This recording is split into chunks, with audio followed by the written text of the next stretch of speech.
Ladies and gentlemen, you're watching, yes, the Yankees Entertainment and Sports Network.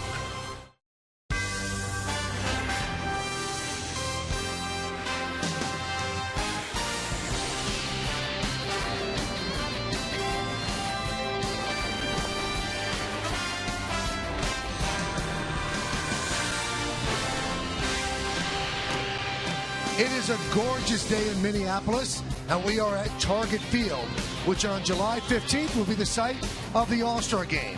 But here on July 3rd, it's time for baseball, as the Yes Network presents New York Yankees baseball. It's the New York Yankees against the Minnesota Twins in the first of four from Target Field in Minneapolis, Minnesota. Hello, everybody, and welcome to Yankees baseball, along with Ken Singleton. I'm Michael Kay. Things have not gone well for the Yankees. They finished a stretch of 15 games against the American League East, and they were 6-9 during those 15 games, including losing the last 5 in a row. So how do you stop it? You send your best pitcher out to the mound. Let's take a look at the pitching matchup brought to you by Chevrolet. Phil Hughes will get the start for the Twins, the former Yankee, 8-4, 3.58. And for the Yankees, it's the best pitcher, Masahiro Tanaka, 11-3, 2.10. Last time out against the Red Sox, he pitched very, very well. One mistake. One mistake. He came late in the ball game. You saw the numbers on the year, 11-3. He's actually lost his last 2. His pitches against the Red Sox, outstanding as usual. Good changeup, good splitter, good slider to Big Papi there to strike him out. But the one mistake came with 2 outs in the 9th inning. Is Mike Napoli takes him deep on a high fastball, and that was the difference in the game. The Yankees lost 2-1.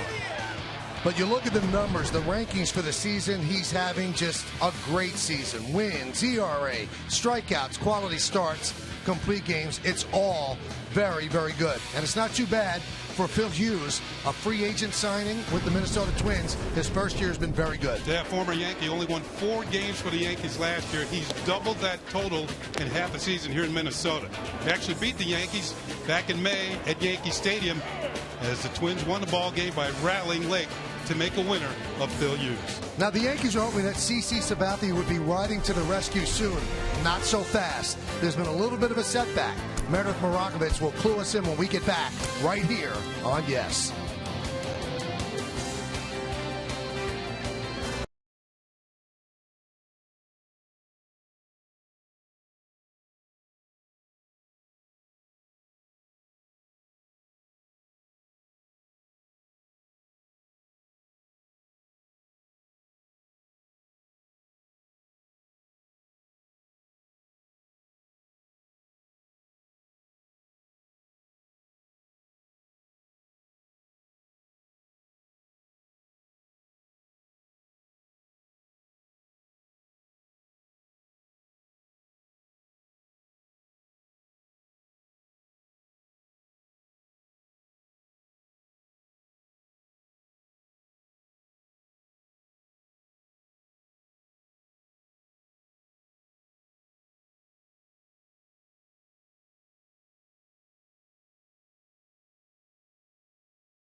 Between the Yankees and the Minnesota Twins set to get underway in just a few minutes. Hey everyone, I'm Meredith Marakovitz. CC Sabathia made his second rehab start yesterday. He was at Double-A Trenton, and he went 3 2/3 innings, allowing 5 runs, 3 of which were earned on 5 hits. He threw 55 pitches in the process, and afterwards he said he felt pretty good. However, as Joe Girardi will explain today, that was no longer the case. But he woke up today with swelling, so they did another MRI, and we're waiting to see what the next step is. I can't tell you how long he's going to be shut down. He'll talk to Dr. Mott and Dr. Andrews probably over the next couple hours, and we got to figure out what's next. Where on the right knee? It's the same knee.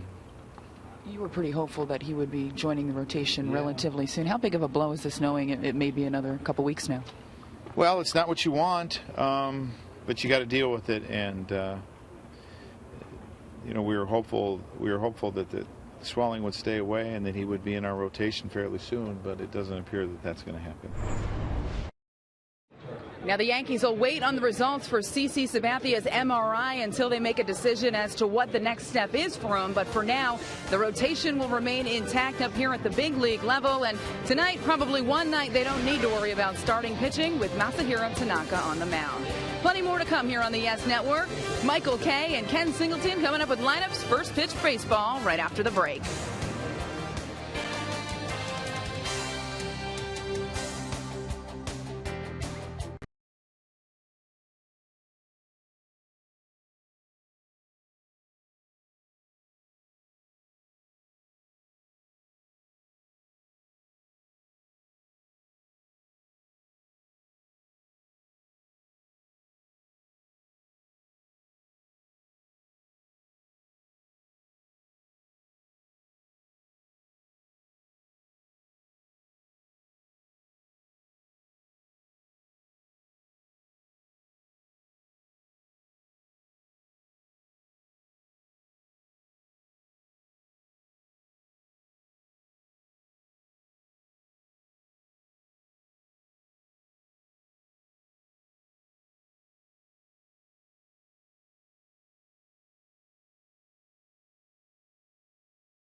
Order from Domino's.com today, and don't forget to track your order.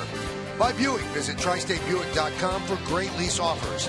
And by Cooper Tires, life's a road trip. Come on, let's go.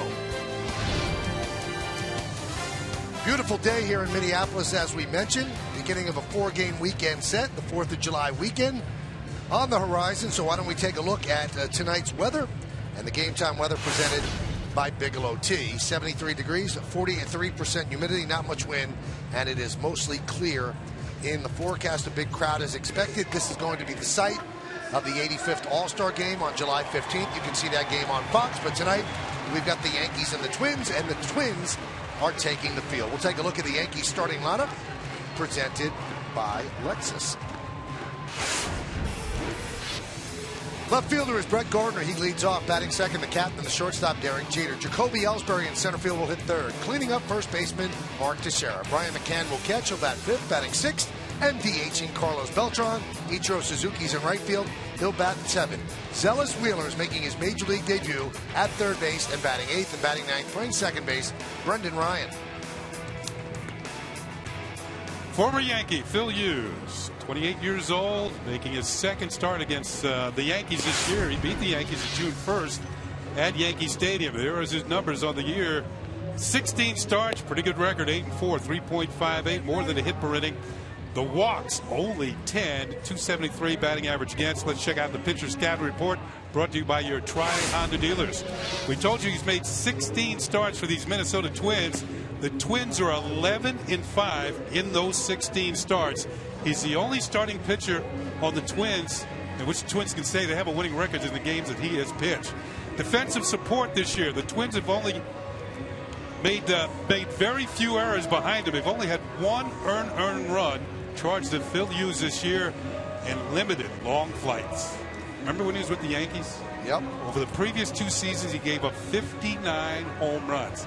This year, he's given up a total of 7 pitching for the Minnesota Twins, keeping the ball in the ballpark this year. 27 2/3 consecutive innings without allowing a home run. Let's take a look at the defense behind Phil, presented by Geico. You've got Willingham, Fold, and Arcia left to right in the outfield. Infield, Plouffe, Escobar, Dozier, and Parmalee. That's third to first. Suzuki behind the plate, and Phil Hughes is on the mound. Yankees looking to break a 5-game losing streak as they begin an 11-game road trip that will lead them right into the All-Star break. One of their hottest hitters, Brett Gardner, who was 7 for 23 on the last homestand. He gets ready to start things off. He's also got a pretty good streak going of reaching safely in 18 consecutive games. That's what you want out of a leadoff hitter. Get on base. All right, let's do it here in Minnesota. And the first pitch is a strike, and we are underway. Alan Porter is the home plate umpire. Joe West at first. Marty Foster at second. Rob Drake is over at third. The 0-1. Missed outside 1-1. There has to be some level of this ballpark playing into the fact that Phil is not giving up the home runs that he used to. You got to really hit it to get out of here. 1 and 2. And I think that confidence probably builds when he's on the road. Yankee Stadium for him was unforgiving. Yeah, he hasn't been giving up as many home runs, although he has pitched better on the road. His ERA here in Minnesota at Target Field is about 4.5. On the road, it's less than 3. So he's pitched better, but not giving up home runs in either place. Now, Joe Mauer went on the DL with a right oblique pull. They don't have many candidates to make the All-Star team. You would think Suzuki might be one. Maybe Phil Hughes could be one as well. Maybe second baseman Brian Dozier, who's leading the league in runs scored, although, you know, Robinson Cano is leading in the voting. And for my money, Jose Altuve of Houston has to go to the All-Star game with the year he's having. And although Dozier has a lot of runs scored, he is hitting .232. Yeah, that's true. The 2-2. Still 2-2. Well, Gardner does what he usually does. Fouls off pitches once he gets to 2 strikes. Makes pitchers work. That's another aspect of being a leadoff hitter that really helps the lineup.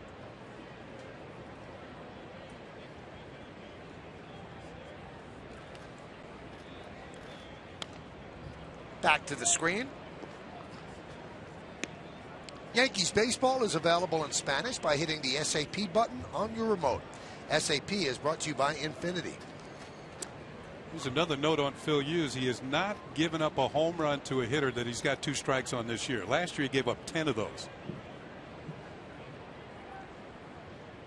Outside, 3-2. He's gone to a full count on a major league low 7% of the batters he's faced this season. So Gardner able to do something that a lot have not been able to do against Phil. And the full count delivery. Swung on and missed. Gardner down on strikes. And that'll bring up Derek Jeter.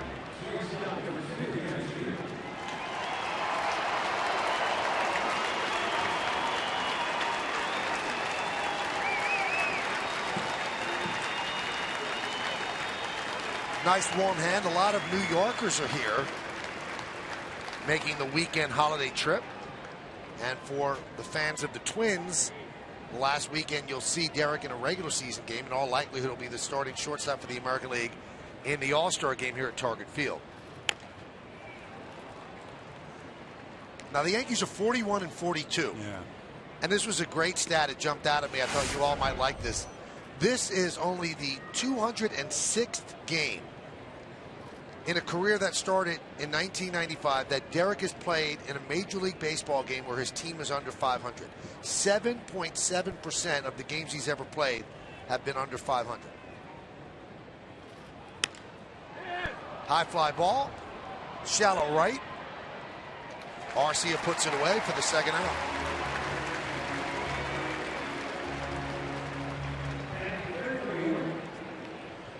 Now, the Yankees have struggled of late. Take a look at the last 21 games. We've kind of split it up for you. The first 10, 8-2, they averaged about 4.7, almost 5 runs a game. Last 11, it's down to 3 runs a game. They're hitting 40 points lower. Now, they've had more home runs of late. They just haven't scored as many runs, and they haven't pitched as well. So, game's kind of simple. When you don't score that much and you don't pitch that well, you're going to lose games. Yeah, it's interesting, too, when you break down the Yankee season. They're doing all right on the road. They're 23-19 on the road. It's Yankee Stadium where they're having their problems. They're 5 games under at Yankee Stadium. And used to be, other teams didn't want to come into Yankee Stadium and play the Yankees. Now they're having problems winning at home.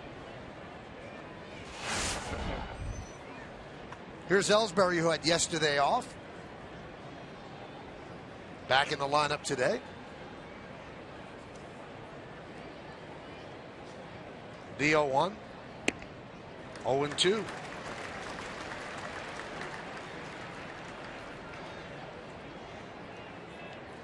It's that time of night here in Minnesota where a fastball can be very effective. The lights have not taken effect. Remember, we're pretty far north here in Minnesota, so it's going to stay light quite a bit longer. Phil Hughes thought he had a strike. Suzuki sets up for the outside corner, and this one, that's outside for a ball. Grounded to second. Dozier is there. And Hughes works a 1-2-3 inning as the Yankees go down in order. Yankees nothing, and the Twins coming to bat against Masahiro Tanaka.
His turn against this Twins lineup. The second baseman is Brian Dozier. He leads off. Batting second, the catcher, Kurt Suzuki. Chris Parmelee, the first baseman, taking over for the injured Joe Mauer. He'll be batting third. Kendrys Morales, we didn't see him in New York, was signed after that. The DH will clean up, batting fifth. The left fielder, Josh Willingham.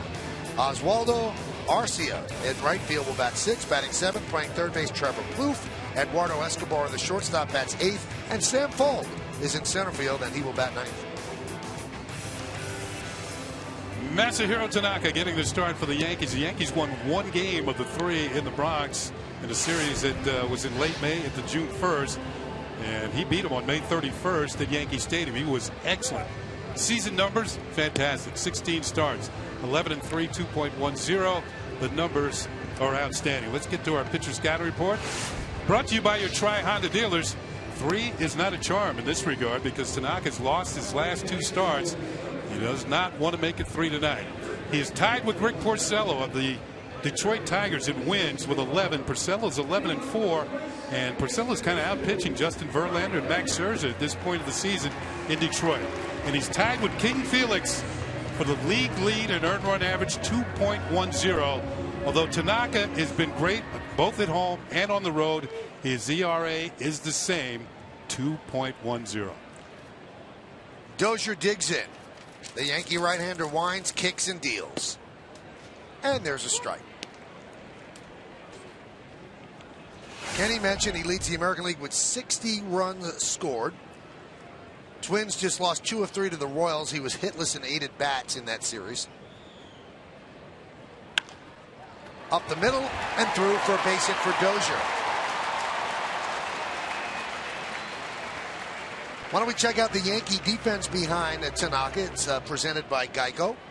In the outfield, it's Gardner, Ellsbury, and Ichiro Suzuki left to right. Infield, Zealous Wheeler, his major league debut at third. Jeter's at short. Ryan is at second tonight. And Mark Teixeira, a couple days after getting his knee drained, he's back at first. McCann behind the plate. Tanaka's on the mound. Yeah, I talked to Teixeira before the game, and he said he feels fine, so he's in there tonight. And certainly welcomed by the Yankees back in that cleanup spot. By the way, that base hit for Dozier, he broke an 0 for 17.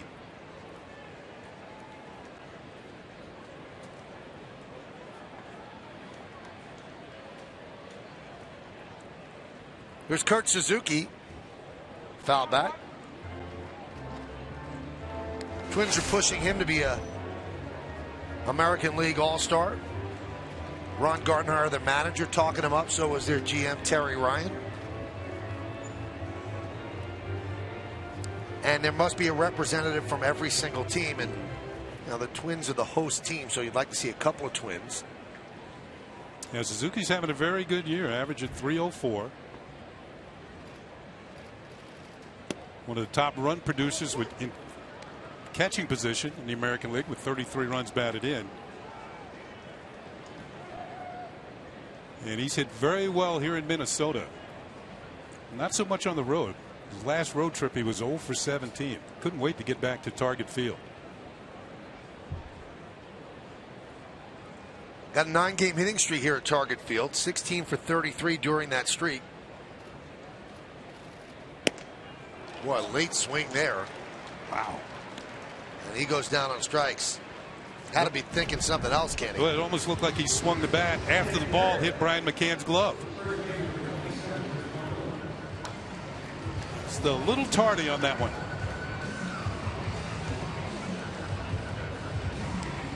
Another look at the wave and the miss.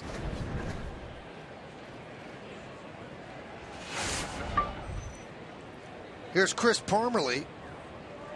He has a 12-game hitting streak.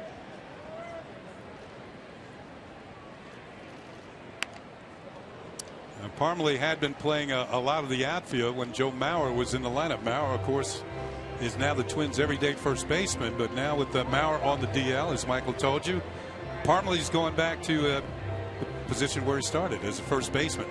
He had been playing some outfield.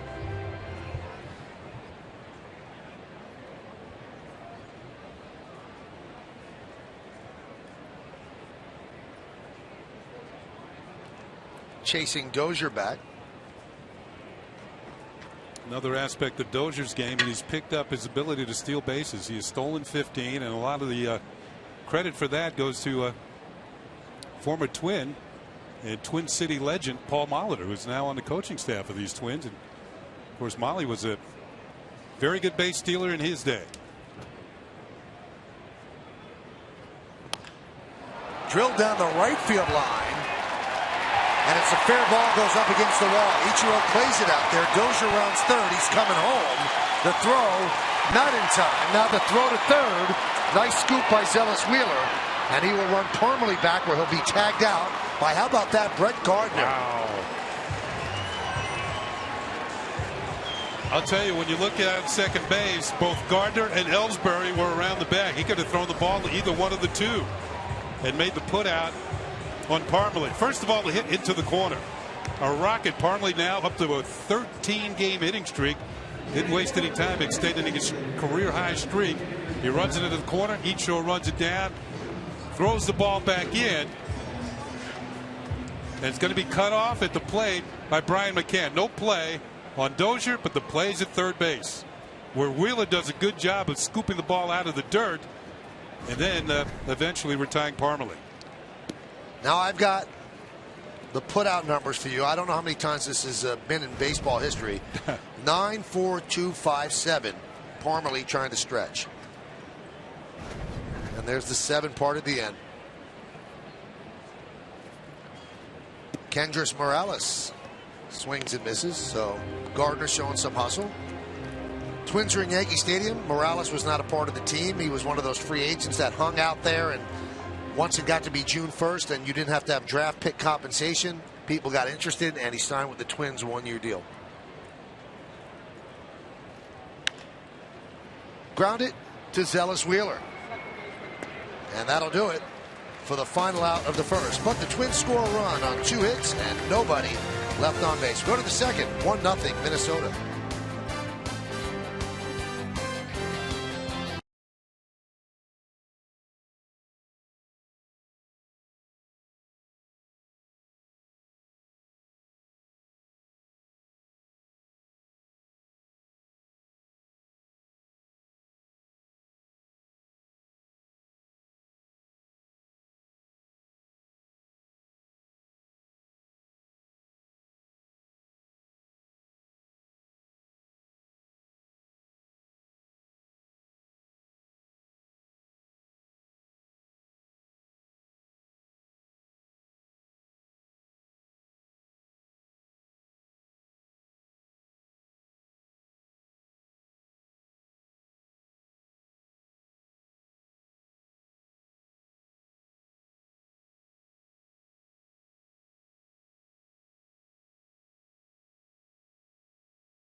Hybrid vehicle of the Yankees. Aside from the AL-NL game itself, what else do you enjoy about Major League Baseball's All-Star festivities, and why? Tim McNamara 8 said, I like the home run derby and seeing the players' kids sitting with them. And I agree with Tim. Follow Yes Network and tweet us your responses using hashtag Yankees Prius to keep the conversation going. They make it really a party. You have the celebrity softball game, you've got the futures game, you've got the home run derby, and then the All-Star game. It's a great thing that Major League Baseball puts together. They have a big red carpet special Sunday. It's the celebrity softball game. You can see it on ESPN, the home run derby on ESPN, and then the All-Star game on July 15th will be on Fox as Teixeira lines right to Parmalee for the first out.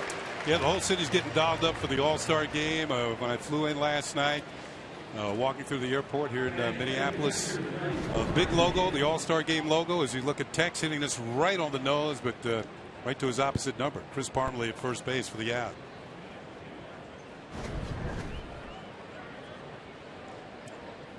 There's Brian McCann.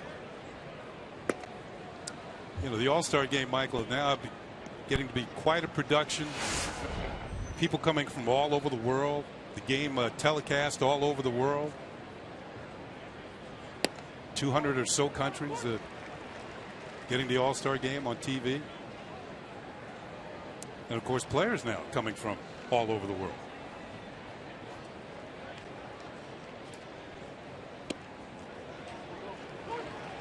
Now, Brian McCann's been doing some work with Kevin Long, and Long, and maybe you could speak to this and make it clear for us. They said they've eliminated the toe tap so he can get to the ball quicker. The 1-2. He can get to that one as he swings and misses for the second out. Second strikeout for Phil Hughes.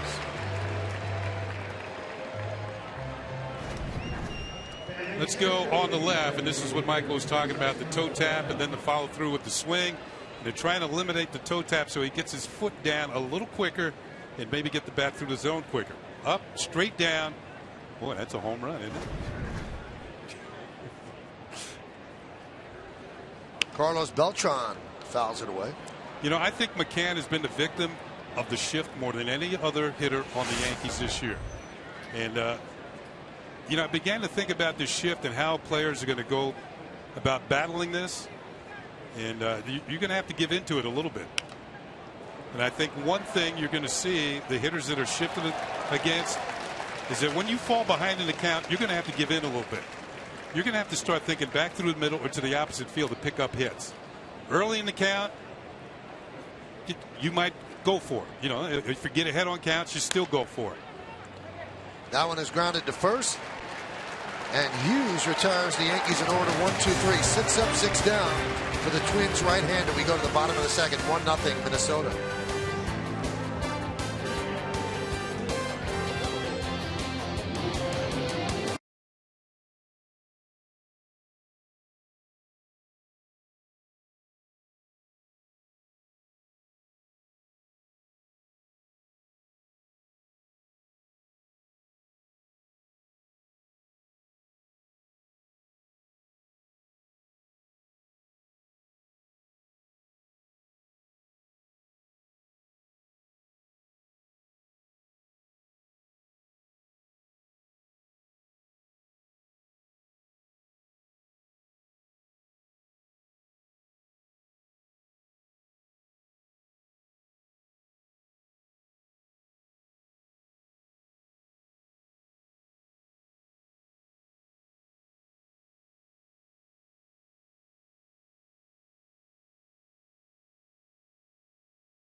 Yankees return from the All-Star break with an interleague game against the Reds. It's cap night. The first 18,000 guests 21 and older will receive a Yankees cap courtesy of Budweiser. For tickets, log on to Yankees.com, visit the Yankee Stadium ticket window, Yankees clubhouse shops, or call Ticketmaster at 877-469-9849. There's the famous interlocking NY, as Josh Willingham will lead off against Masahiro Tanaka.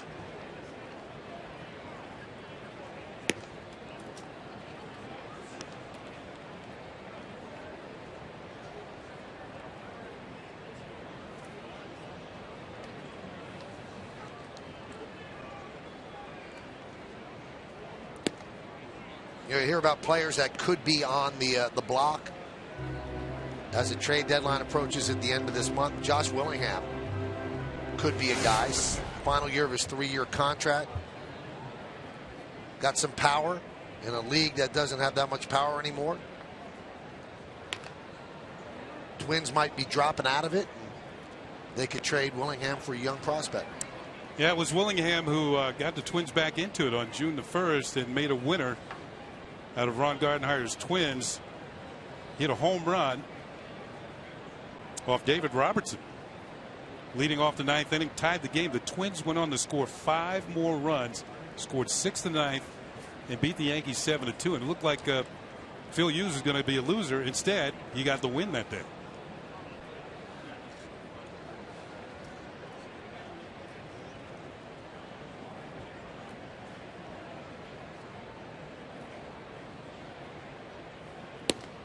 Willingham missed quite a bit of time this year. He was hit by a pitch earlier in the season, missed about a month.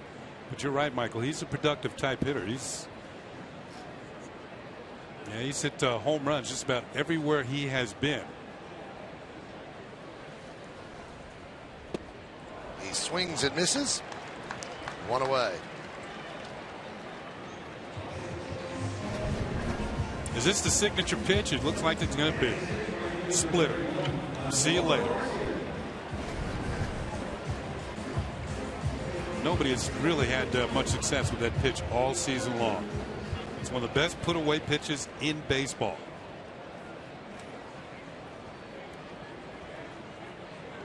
Did I say see you? You're allowed. Oh, okay. We're friends. I was just checking with you. Here's Arcia. I said it again. 0-1.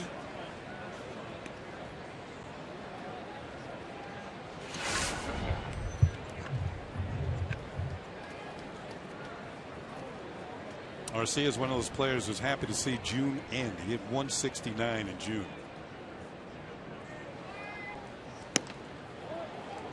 Oh, and 2.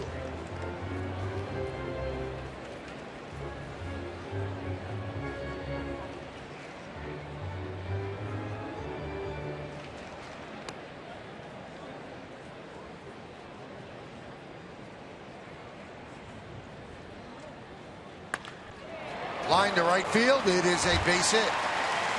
Cut off by Ichiro. Holds Arcia to a single. Well, this came on an 0-2 pitch and looked like a hanging slider. That Tanaka gets too close to the strike zone. I don't know if he's trying to get it out of the zone, but it kind of hung right there. And Arcia, quick enough on an 0-2 pitch, picks up a base hit. That's a mistake type hit.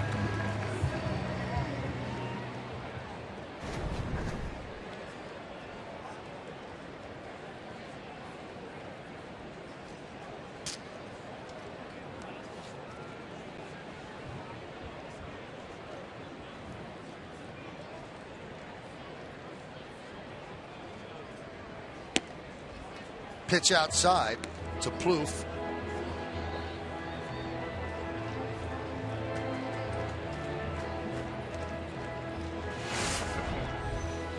See Plouffe checking with third base coach Joe Vavra as to what might be going on here. Though Arcia doesn't have any stolen bases this year. Count 2-0.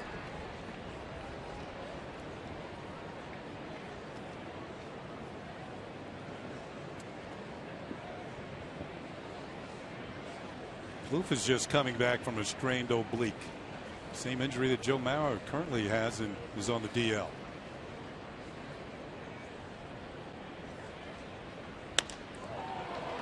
Driven out to right center. Ichiro makes the play for the second out. Really a beautiful ballpark here in downtown Minneapolis, and replaced the Metrodome, which was certainly functional, and they won 2 World Series there in '87 and '91. But this is state of the art. You know, the one complaint, it probably cost too much money, was why not a retractable roof? Because in April and certainly in October it will be cold here in Minneapolis, but they play under the sky, and so far it has not affected them. It's been great. It's a beautiful, beautiful facility. And it got them the All-Star game. Yes, it did. Here's Escobar. And a ground ball to second. Brendan Ryan is there. Over to Teixeira, and that'll do it. No runs hit, no errors, and 1 man left on base. We go to the third. It's 1-0 Twins.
July 3rd, 1922. Bob Musial hits for the cycle for the second time in his career as the Yankees defeat the A's 9-3.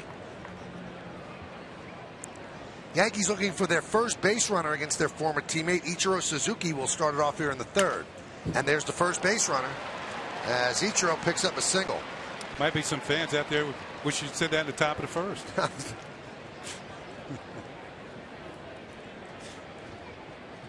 So Ichiro was 1 for 18 coming into that at bat. He needed that. And that's going to bring up Zealous Wheeler, his first big league at bat. Down at AAA, 299, 7 homers, 31 runs batted in. Yan Hervis Solarte was optioned down to Scranton Wilkes-Barre. That was following the game yesterday. And Wheeler fouls it away. Yeah, we saw Wheeler briefly in spring training during the. He and Solarte were sort of like the same sort of player. They played various positions. Wheeler's playing third base tonight as we look at our Audi A3 scoreboard. Twins leading 1-0.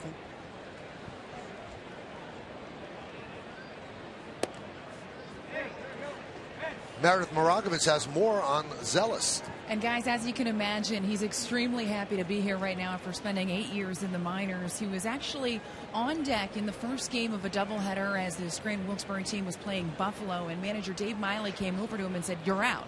He looked at him. He thought he did something wrong. He started walking down to the tunnel, and Miley told him, "You're going up to the big leagues." So he said at that point he pretty much started screaming. He was so excited. He called his mom. She started screaming.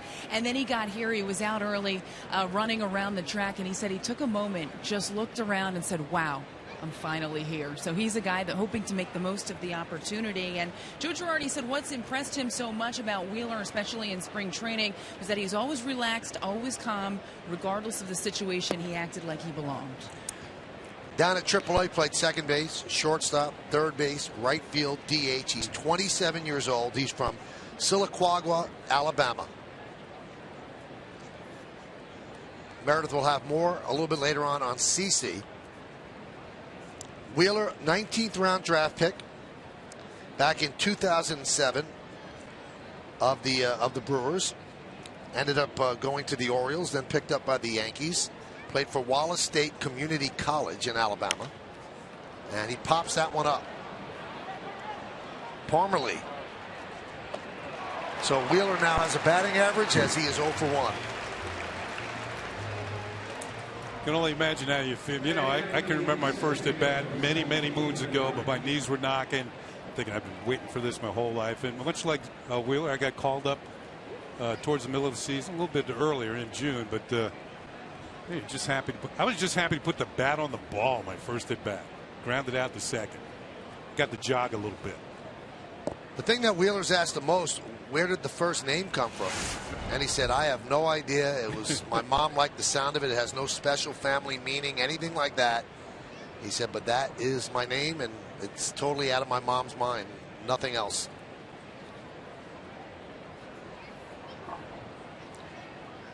So he is a big leaguer now, a long time in the minors. Yeah, Siliquagua is near Talladega. Of course, the famous track, NASCAR track. In spring training, Wheeler hit 297 for the Yanks. Had 6 ribbies in 24 games. He was part of the group that was battling to get that spot. Now, in order for him to come up to the big leagues, he had to go on the 40-man roster first, and they designated Dean Anna for assignment. And the thing about Solarte, he'd been struggling for the past month or so. Yep. And he was starting to make some errors in the field. Now, the thing about Solarte as well, you could see how he was pressing. He was swinging at pitches he wasn't swinging at earlier in the year. It's like he was trying to get 5 or 10 hits in every at-bat to make up for his slump. And I think that happens to a lot of young players. Now he can go back to the minors, try and get his act back together, and possibly get back to the big leagues. Ryan grounds it to third. There's one. And there's two. And around the horn, double play up the bat of Brendan Ryan. No runs, a hit, no errors, and because of the DP, nobody left on base. We go to the bottom of the third. It's 1-0 Twins.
It's 1-0 Twins, and we are joined in the booth by our colleague Meredith Marakovitz. Yankees were hoping, Meredith, that there would be help on the horizon in the person of a former Cy Young Award winner, CC Sabathia, but there's no other way to describe what happened today but a big setback. Major setback. Last night he was in Trenton. He threw 3 2/3 inning, and although he didn't throw particularly well, it wasn't about the results necessarily. It was about how he felt. And after the game, he felt fine. He felt as though it was a step in the right direction. But today when he woke up, that right knee was all swollen. So CC Sabathia has been shut down yet again. He went for an MRI today. Those results not yet available. We should find out more after the game. But Joe Girardi said definitely this is a blow to our bullpen. We were looking to him to come back and give us some innings and really give us some length. And right now, you don't know when CC Sabathia is going to be back in the big leagues.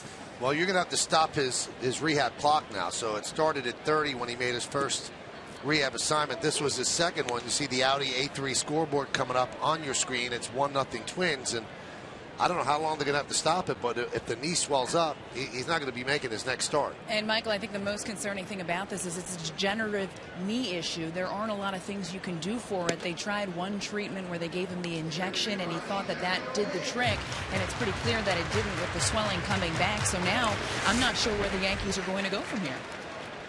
And I'm sure they're not sure. The 1-2. Fold hits one off the glove of Tanaka, fielded there by Ryan.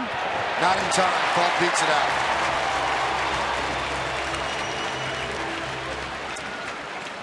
You know, I thought CC being on the DL for this length of time might actually help his knee, but there might be a twofold effect. I thought it might give his arm a bit of a rest too.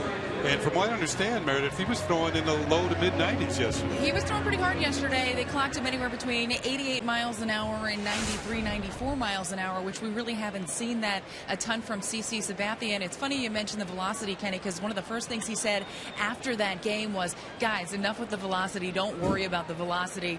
It is what it is. I'm going to work with whatever that number is. I have to learn how to pitch with it. But he was throwing a little bit harder than we saw him throw up here. And time will tell whether or not he's going to be able to do something to get that knee back in shape and ready to throw off a major league mound. Is there any word on Pineda? He started a throwing program. He's only about a week into that throwing program, so he's really a while away yet. I would think sometime in August if he doesn't have any setbacks. But again, you're dealing with an issue that's near the shoulder, which he had surgically repaired. And although it was a muscular issue, I think they're going to be pretty careful with Pineda. So he hasn't really progressed to throwing batting practice or throwing off a mound or anything like that. So it'll be some time. He's going to have spring training plus, according to Brian Cashman. So a little bit longer than it would take for an actual spring training. And you keep reading about Brian Cashman. He is open for business, but nobody's willing to deal just yet. Well, that's part of the problem. If you make a trade at this point in time, the haul is going to be pretty significant, and I don't know that Brian Cashman right now is willing to pay the price. But with this latest setback for CC Sabathia, maybe that pushes his hand a little bit. They really were counting on getting him back right around, probably right after the All-Star break. So without a guy that can eat innings in this rotation, you really have to wonder what they're going to do, because Chase Whitley is a guy that has pitched well when he first got up here, ran into some trouble, but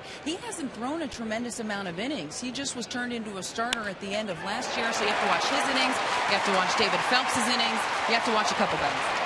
Fault is going to third, and he is safe as the ball gets away from Wheeler. So a single for Dozier. Fifth hit against Tanaka, and no outs here in the third, as the Twins have runners on first and third. Brian Dozier's second hit of the ball game, line drive to kind of right center field, which means Ellsbury's going to have to move away from third base and then throw back in the other direction. And you can see Fold didn't hesitate. Heads for third. The throw hits him, but Tanaka's where he should be, backing up the play, and he can make sure that Dozier does not advance to second base. And this is, in Japan, pitchers and fielders are well schooled of their responsibilities defensively, and they work on that quite a bit during the course of spring training over there. And Tanaka was where he should have been. We will hear from Meredith a little bit later on and on the postgame. Thank you, Meredith. Kurt Suzuki at the plate, runners on first and third. Speaking of Yankee general manager Brian Cashman, today is Brian's birthday. Yeah. He's 47 years old, and we wish him a happy birthday.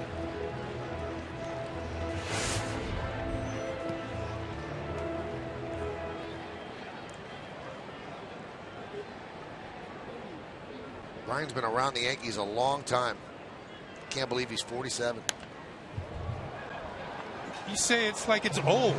Well, I'm 53. I think it's young. Well, but I think the first time I me. ever saw Brian, he was 20 years old or 19 years old. I can see your point there. He's got a long way to go, this man. Yeah.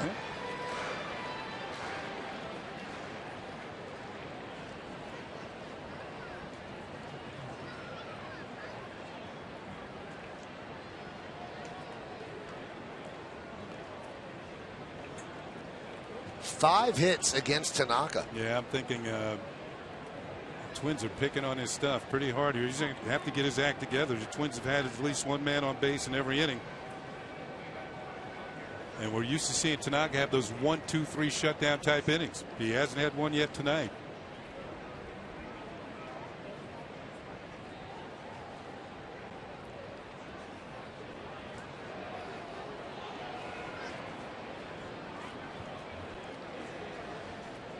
First time he sees a team, 10-0, 1.85. Second time against a team, 1-3, still a respectable 2.89. That was the second time he saw the Red Sox. He lost the game 2-1. Line, second base, stopped there by Ryan, and he gets one out at first as a run scores. It's 2-0 Twins.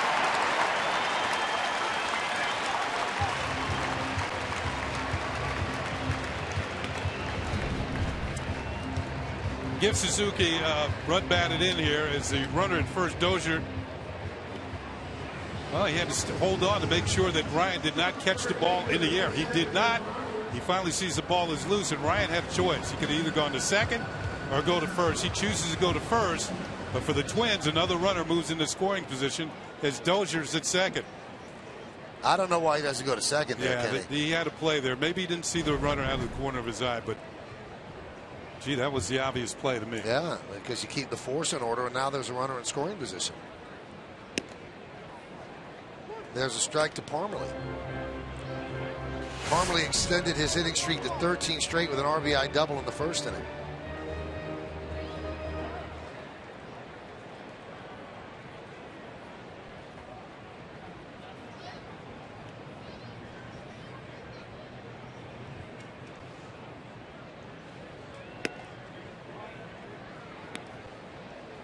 For the most part this year, the Twins have not been a good hitting team. They're down near the bottom in offense. They had a good day a couple of days ago against Kansas City where they threw 10 hits up on the board. But those type of games have been few and far between for the Minnesota Twins. Right back to Tanaka. He has the runner in a bind. Zealous Wheeler tags him out for the second out. So that erases the mistake by Ryan. Well executed once again by Tanaka, and once again watch the way he moves on this play. The ball's hit back at him. He takes a look. Now he's got the running card. He goes to Wheeler, and right away he's moving over to back up the play at third base. Once again, if he has to be, he's going to be involved in this rundown, and he does not have to be because Wheeler makes the play at third. You know, one thing we've learned about Tanaka, he's a very good athlete, fields his position very well, covers first base as well as anybody in the league, and he made the right play there. Morales fouls one back.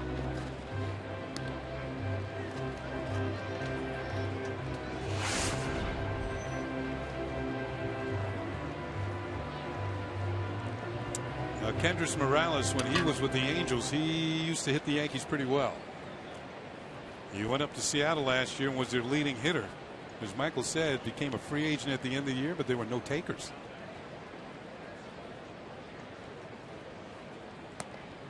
Teams seemed to value that draft pick and signed with the Twins just a few weeks ago. I think a lot of players next year are going to really reevaluate, should I take the tender? I mean, he turned down $14.1 million. And once they offer you that, then they get a draft pick if you don't go back. But he waited till after the draft, so there's no draft compensation involved. But you also missed 2 months of your season. that you'll never get back. Yeah, except for in the case of Nelson Cruz of the Orioles. Now, he took a lot less money. Right. He only got $8 million. Right. But he's leading the league in home runs and up there in RBIs, and he's on a one-year deal. So he's proven to everybody, I can hit. And it was Cruz who was offered a chance to play in Seattle and taking Morales' place. But he said, I'll play in Baltimore. A little easier to hit there. 1-2. Grounded to second. Ryan steps on the bag, and that will do it. But the Twins get another run on 2 hits. 1 man left. Through 3, it's 2-0 Minnesota.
NY quits for free help today. Here's the question. Which 2 players won championships with the 91 Twins and the 98 and 99 Yankees? I think I know this one. Really? Yeah. You know, I've been away for 2 weeks. I've been studying. I know one of them. I'm going to have to think about the other one. Good to have you back, by the way, Kenny. Well, thank you very much, Michael. I missed you guys. Lincoln scoreboard 2-0. We missed you as well. As Brett Gardner leads off. And there's a strike. Yankees have 1 hit over the first 3 innings. They trailed 2-0. I was watching you guys at 7 o'clock in the morning. Good way to wake up, huh?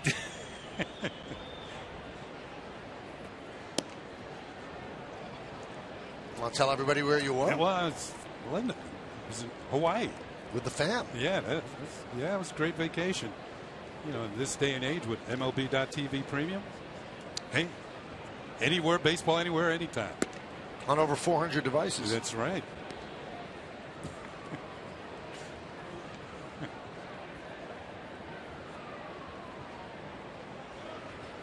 It's a good way to start a day.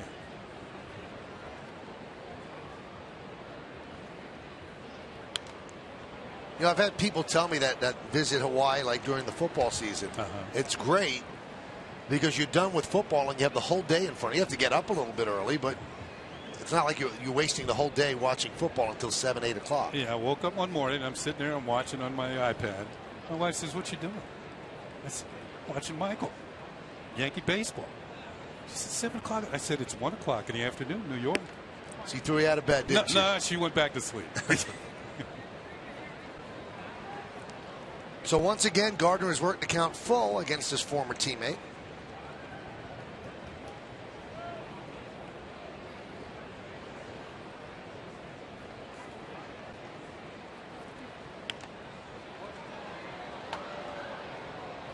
And I think I heard you say that Gardner fouls off more than 3-2 pitches than anybody in baseball, or fouls off more than 2 strike pitches than anybody in baseball.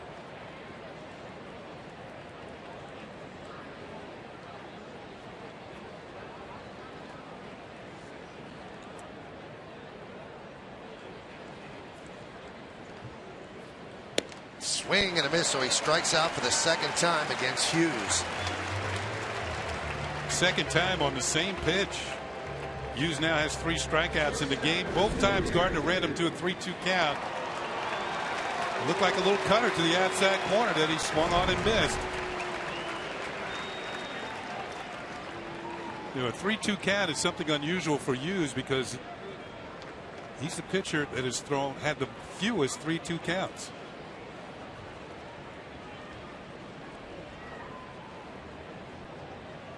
Here's Derek Jeter. Derek had a fly ball to right field in the first inning.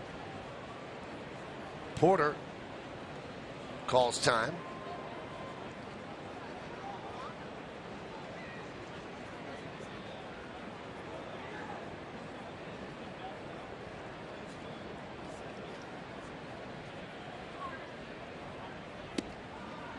Breaking ball strike.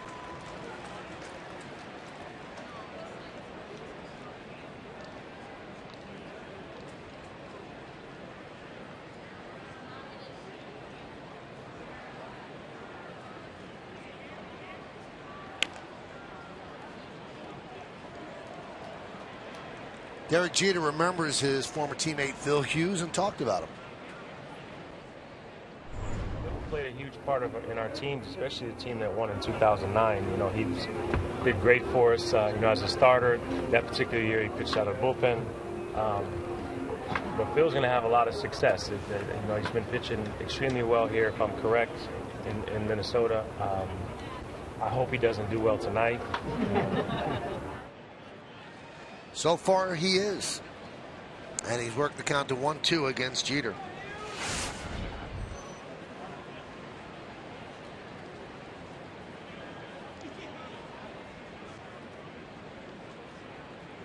Jeter mentioned the fact that Phil Hughes was a major player out of the Yankee bullpen in 2009. Fly ball center field. Fold almost didn't move to a. And Michael, we mentioned it in the past that he did the job out of the bullpen that year and just came in, pouring strikes throughout the strike zone, and the Yankees got to the postseason, and he continued it into the postseason. Well, the thing we noticed how much harder he threw as a reliever. Although I just looked at one of the gun readings as this inning has progressed. He threw 95. We didn't see a lot of 95s over the last couple of years with the Yanks. He's at 45 pitches now, 2 outs into the 4th inning. So his pitch count's in good shape. And here is Jacoby Ellsbury.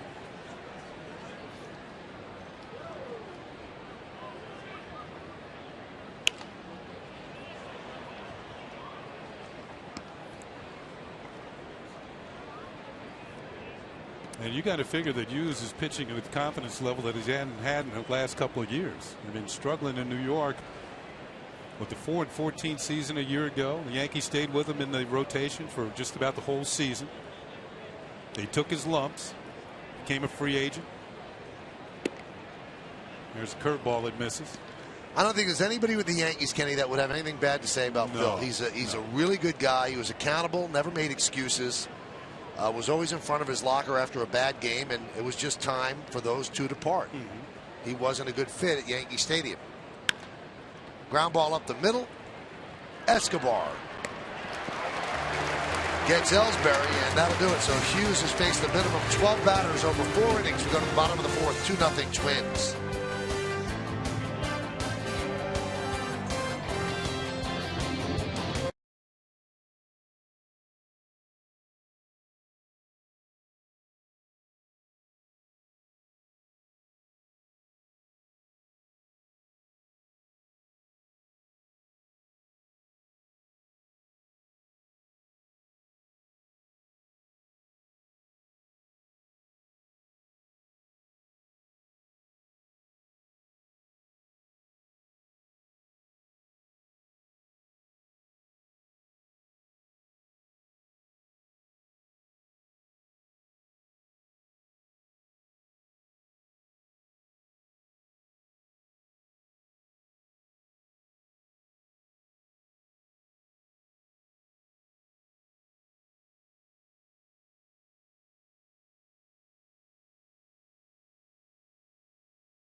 Which two players won championships with the 91 Twins and the 98-99 Yankees? One of them is Chuck Knobloch. Chuck Knobloch. How about Chili Davis? The other? Chili, let's see. How about you? All right. How about you? You send somebody to Hawaii, they come back sharp. Chuck Knobloch. Remember that over at the Metro? Oh, yeah. Bob Casey, the late Bob Casey. Yep.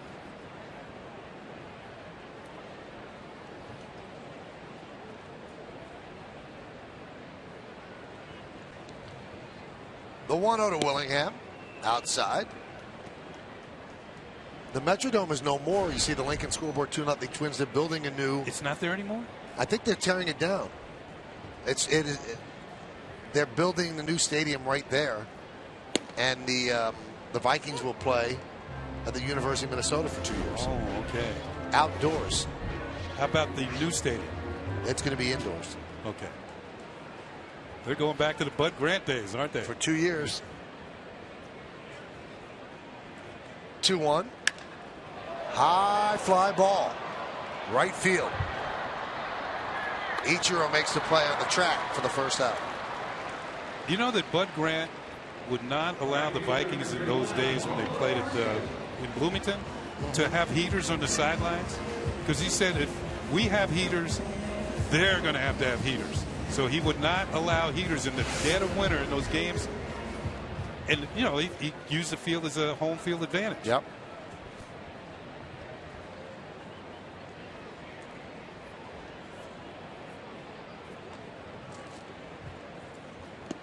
The advantage that the Metrodome gave you is just the sheer sound when that place was packed. Those were back in the days of the Purple People Eaters.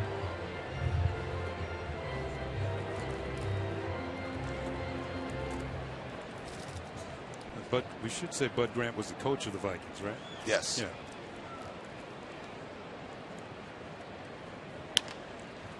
Chop to second. Ryan will get Arcia.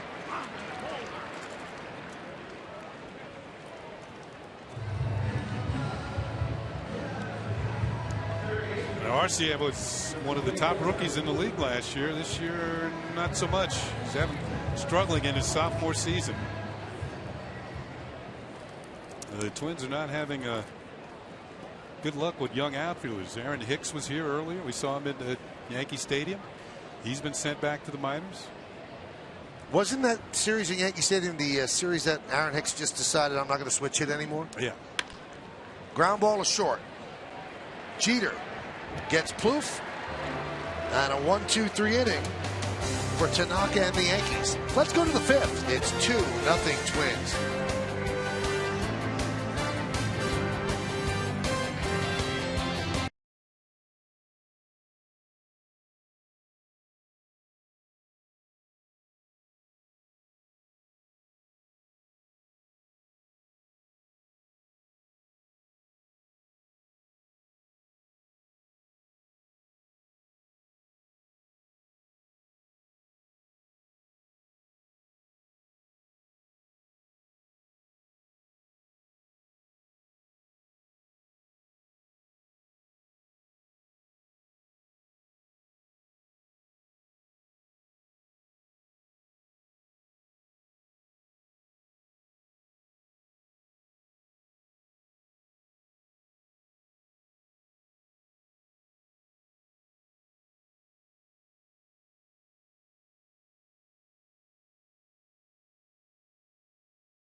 It is Minnesota. Top of the 5th inning, it's 2-0 Twins. Mark Teixeira against Phil Hughes. Foul back. Now, Kenny actually did some recon today before the game, and I was listening as he was doing it. In center field here at Target Field is the old Twins logo when they played at Metropolitan Stadium. And it's 2 ball players shaking hands over the Mississippi River. And they're in different uniforms. And Kenny said, do they actually have names? And you found out their names. Well, Minnie is on the left. And Paul. And Paul's on the right.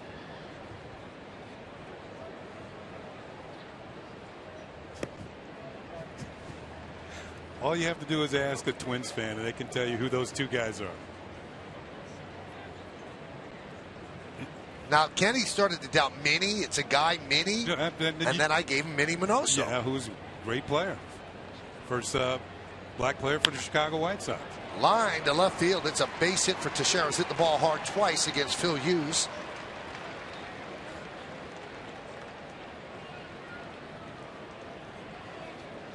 Oh, Teixeira going against the shift, hitting the ball the other way.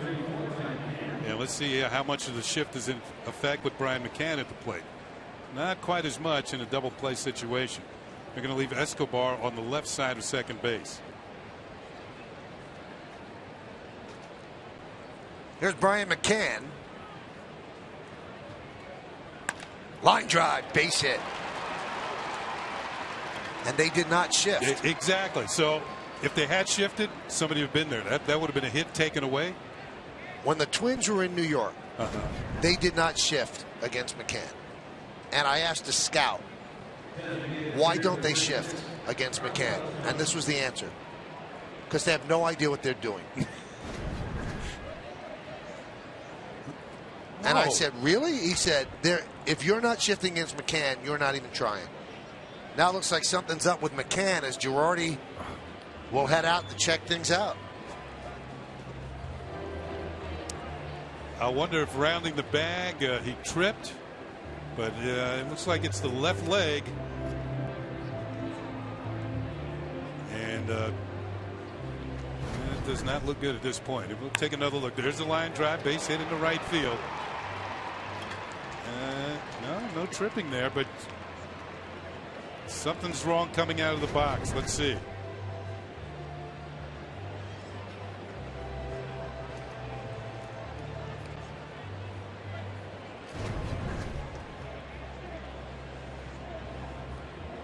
There's the follow through. Did he twist his ankle in the box? No. They're still out there. And he's testing it, running up and down the right field line. See if he can remain in the game, and he's going to say yes.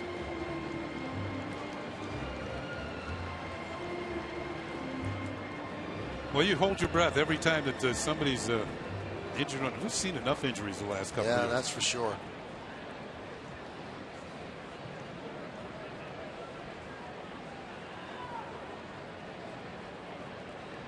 Here's Carlos Beltran.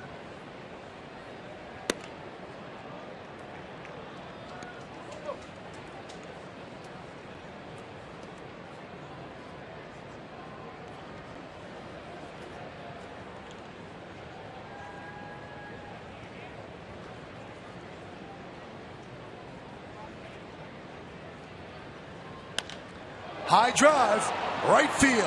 Going back, Arcia looking up. See ya! A 3-run home run for Beltran. Like that, the Yankees take a 3-2 lead.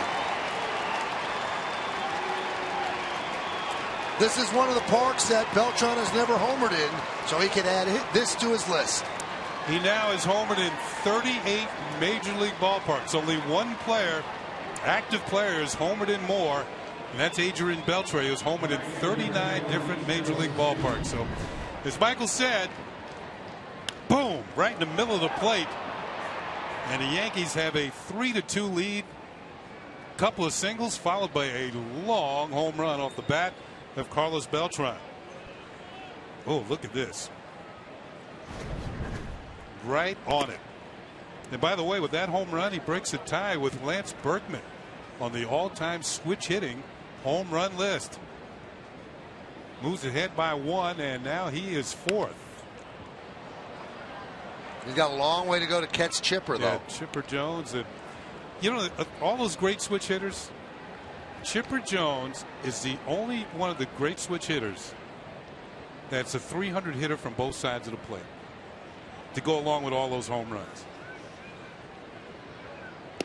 Now, speaking of that home run, Kenny, that breaks the streak of 31 2/3 homerless innings for Phil Hughes.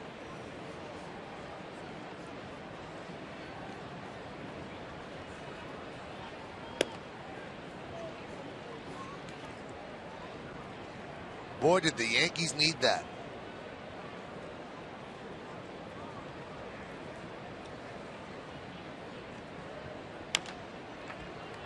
Chop back to the mound. 1 away.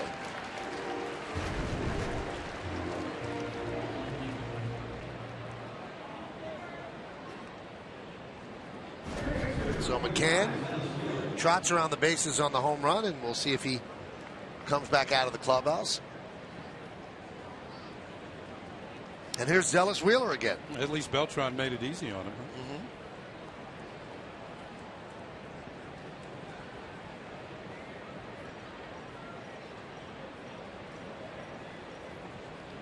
Zealous was a great football player in high school, but he said he was a little too short to be recruited by Division I schools. A lot of Division II schools went after him. He said at his height, about 5'10", they would have had to switch him to running back, and he wasn't fast enough.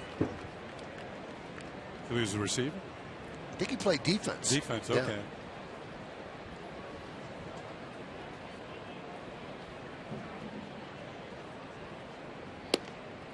He's got football in his family. He's got 2 uncles that played in the NFL, Damian Jeffries and Marcus Knight.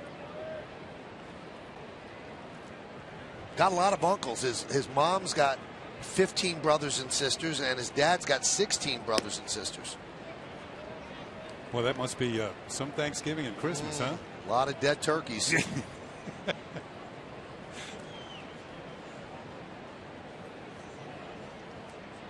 3-1.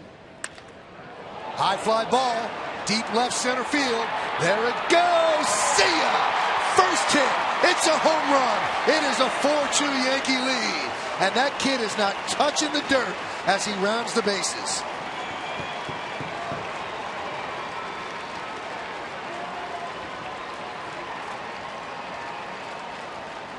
That's a way to fill a couple of columns, right? Wow.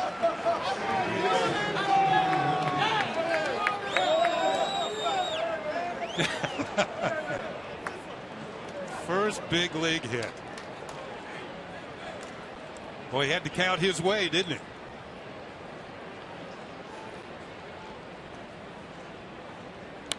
So Phil Hughes, who hadn't given up a home run in, what'd you say, 30-something innings? 31 2/3. Well, he's given up 2 this inning, including a memorable one for Zealous Wheeler. Well, you think they're happy in Silicagua? I think they were overzealous. All those aunts and uncles jumping up and down. Oh my goodness. They say it's 413 feet. Not a cheapie. He had 7 home runs at AAA. So he's got some power. You know, when it lands in the Twins bullpen, I wonder if they'll be kind enough to give it back.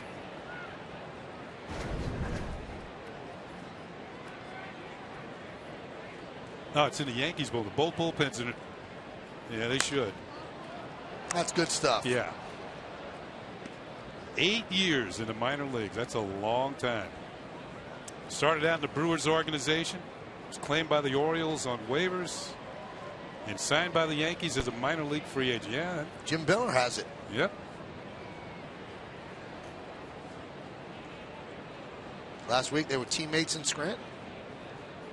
1-2.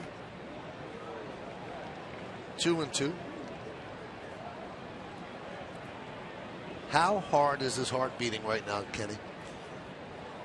You're right about running around the bases, and the only thing you got to make sure of, you touch each one of them. He probably doesn't remember it. But nowadays they have video, so you can have visual proof that you have gone deep in the major leagues.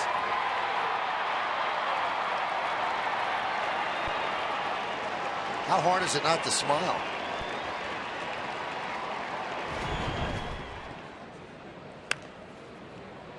Rounded softly to third.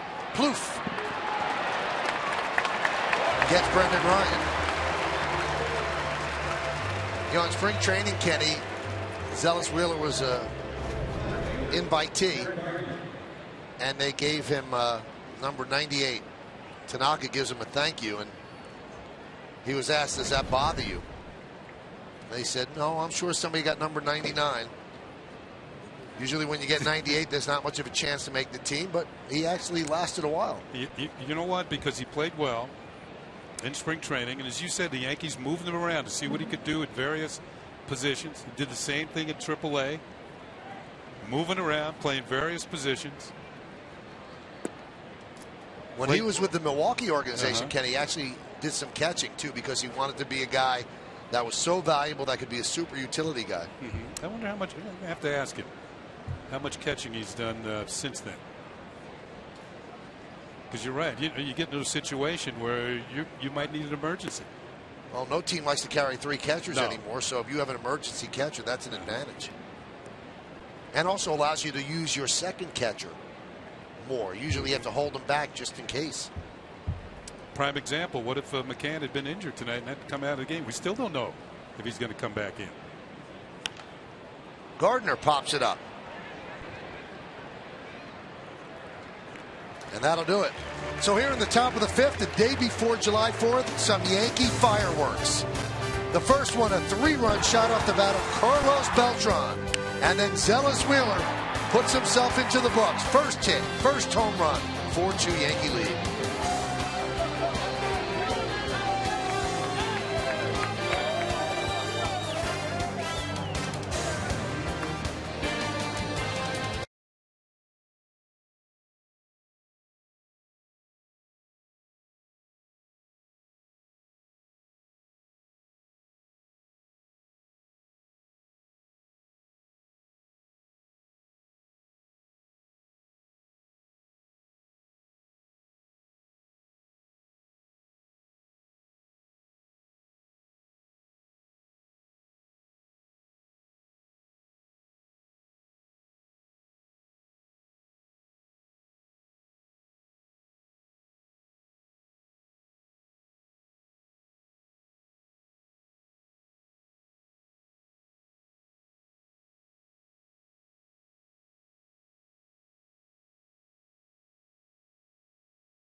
Run Derby mobile game from MLB.com. Square off against your friends from around the world live in multiplayer Derby mode and climb to the top of the leaderboards. Download today for free on the Apple App Store and Google Play.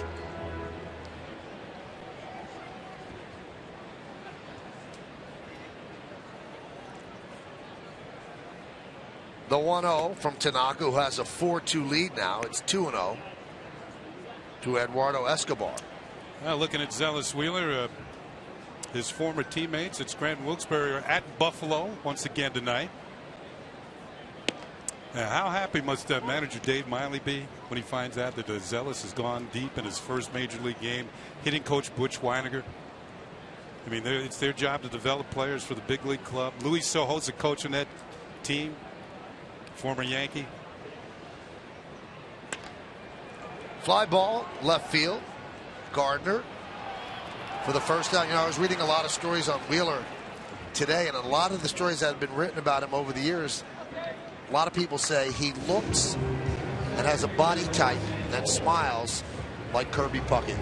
And here he is with his first hit in Minneapolis. Yeah, the Minnesota Twins Hall of Fame outfielder who was so popular here, the late Kirby Puckett.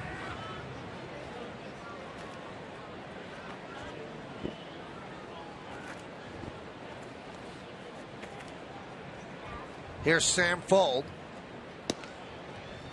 And there's a strike. I wonder if it looked familiar to Minnesota fans as Wheeler's going around the bases. Remember that home run Kirby Puckett hit in the World Series? Yep. Yep. Twins fans will never forget that. In fact, there's a look at the late Kirby Puckett. Meredith did her open today in front of the Kirby Puckett statue outside of the stadium.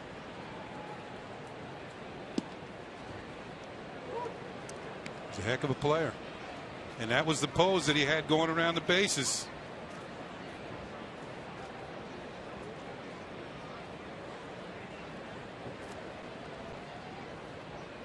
Retired very early because of the eye problem, and was lost much too early as well. And here's the home run Kenny's talking about. That was a great World Series that the Twins eventually won.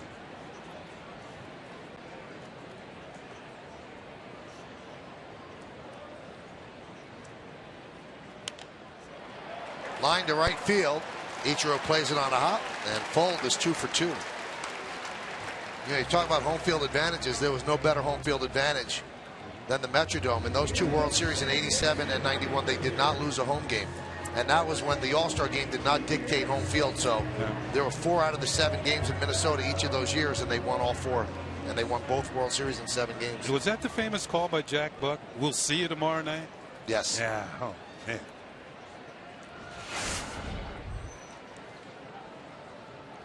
Here's Brian Dozier.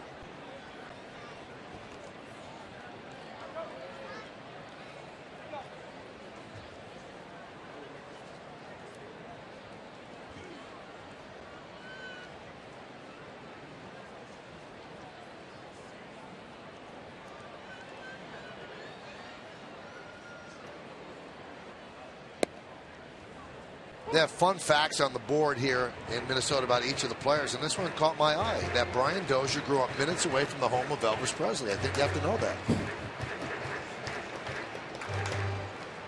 Going back to Graceland, Memphis, Tennessee.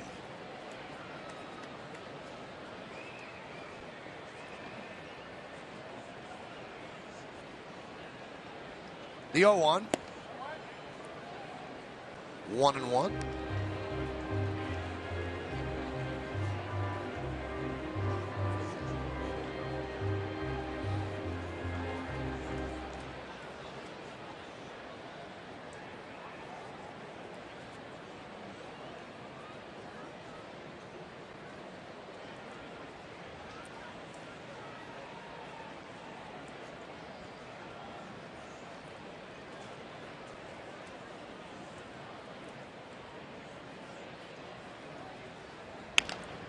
Grounded to Wheeler. There's 1, and there's 2. And around the horn, 5-4-3 double play. We have played 5 here at Target Field, and the Yankees lead the Twins by a score of 4-2. Kirby Puckett, forever remembered here outside Target.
on Yes is brought to you in part by New York Presbyterian. Amazing things are happening here. Like Geico. 15 minutes can save you 15% or more on car insurance. And by your Tri-Honda dealers. Hurry to your local Tri-Honda dealer for great deals on the 2014 models.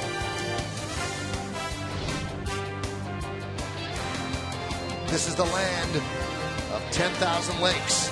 There's one of them. Derek Jeter leads off the sixth. You know, Michael, I was thinking about that, the land of 10,000 lakes, and with Derek Jeter at the plate, this could be his last stop in Minnesota. Right. I'm thinking, what are they going to give him on Sunday? If they want to be unique. Give him a whole lake? I am sure there's 10,000 lakes. Not all of them have a name. Jeter Lake. How about that? Well, there's already Veronica Lake, yeah. So that would be Jeter Lake. I could see it. Yeah, I could see, if they really want to be unique, name one of these 10,000 lakes around here, Jeter Lake. No? I like it. Yeah, okay. I like it. Swing and a miss. Jeter down on strikes, 0 for 3 tonight.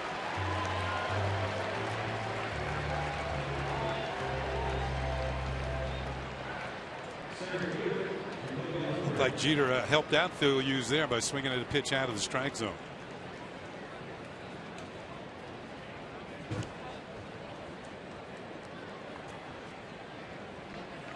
Here's Ellsbury, grounded to second and grounded to short.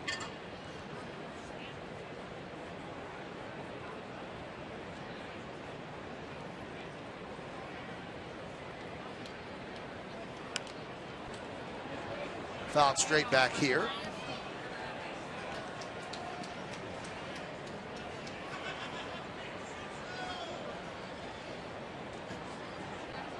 We just had a funny thing happen up here in the booth, Michael. What's that? The foul ball you said straight back here. Right. Meredith's looking at a computer and she flinched. Look out, Meredith. Straight back here, Meredith. Guy with a Yankee cap just made a grab. All right.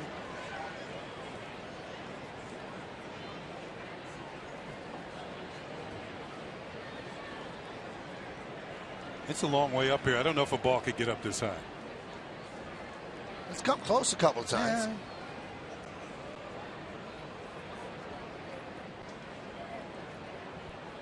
Yeah. I never looked at her as Maraca flinch. I really didn't.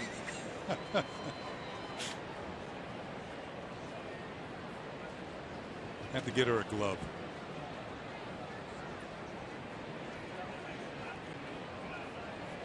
The 1-2.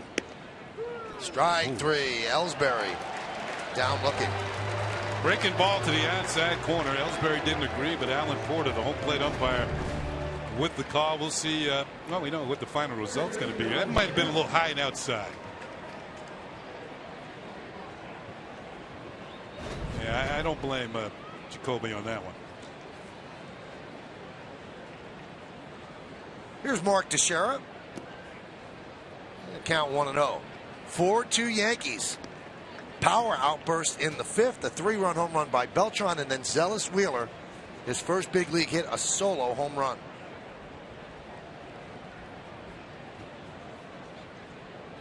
How about that? One guy hits his 367th, and another guy hits his first.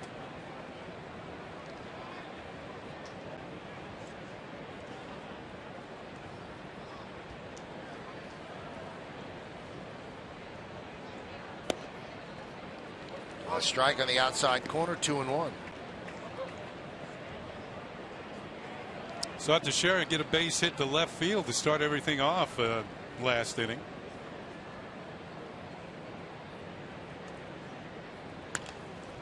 Line drive, a base hit to right field. Teixeira's hit the ball hard 3 times, and he's 2 for 3. Romeo Santos, a Bronx native and the king of bachata, is playing 2 highly anticipated shows at Yankee Stadium on July 11th and 12th. We had him in the booth the other day. Really good guy. He's from the Bronx, as we mentioned. New release seat locations are now available, so go to Ticketmaster.com for your chance to see Romeo Santos in concert at Yankee Stadium. Well, Teixeira with the 2 hits tonight, 1 to left field and 1 to right. The hit to left field was his 13th of the year. His hit to right field was his 33rd. Didn't hit all that many, get all that many base hits to left field, batting left-handed. The 1-0. As you can see, McCann's still in there. The count 1-1. Good news for the Yanks.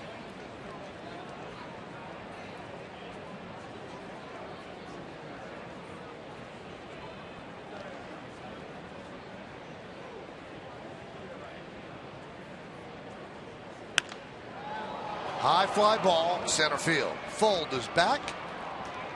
Makes the play, and that will do it. No runs, a hit, no errors, and one man left. We go to the bottom of the 6th. It's 4-2 Yankees.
Photo using hashtag #YesFanPhoto for a chance to have it shown during the game. Brought to you by AT&T. The crowd cheering in the background as a couple of Yankee fans just got engaged.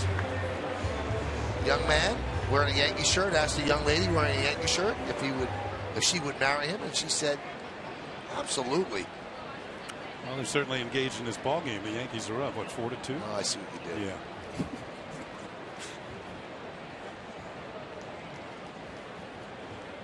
Kurt Suzuki leads off.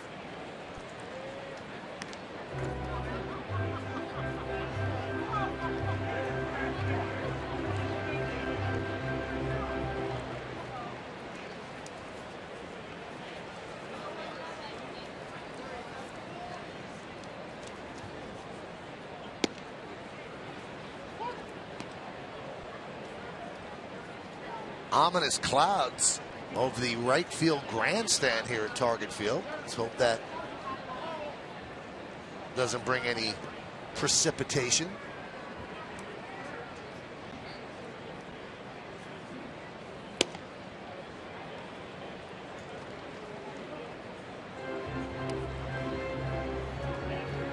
You know, when you look at that shot of the buildings, yeah, it almost doesn't look real.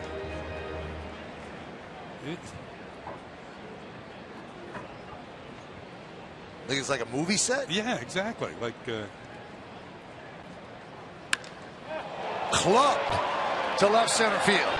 Ellsbury on the run. He's going to have to play it off the wall. Kurt Suzuki rounding in second. He's going to stop right there with a leadoff double here in the 6th. Boy, you really have to hit it to get out of this ballpark. We told you Suzuki's having a very good year, hitting well in this ballpark in particular. And he gets into one here, pitches up, and he drills it to the gap in left center field. Watch Ellsbury in center immediately on the run along with Brett Gardner. Neither one of them going to be able to flag it down. One hop off the wall. Ellsbury gets it back home, back in. Here's Suzuki. Thought maybe looked like he thought it might have gotten out of here.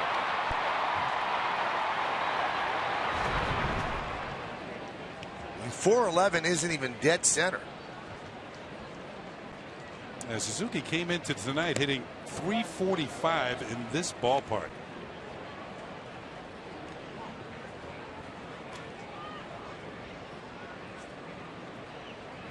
Kind of funny, they went from a place that was called the Homer Dome to a place that doesn't yield many homers.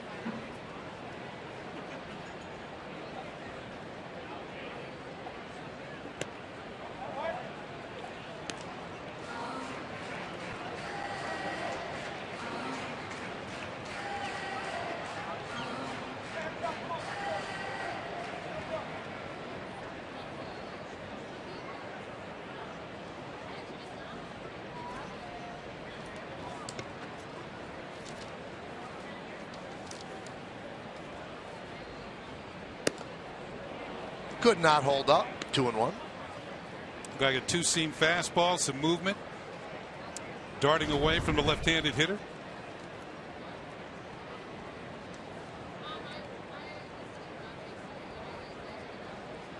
Another look, tried to check, went around too far.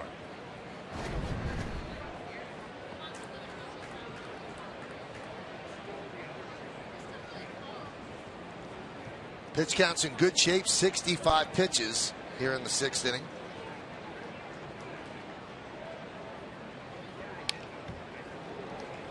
2-2.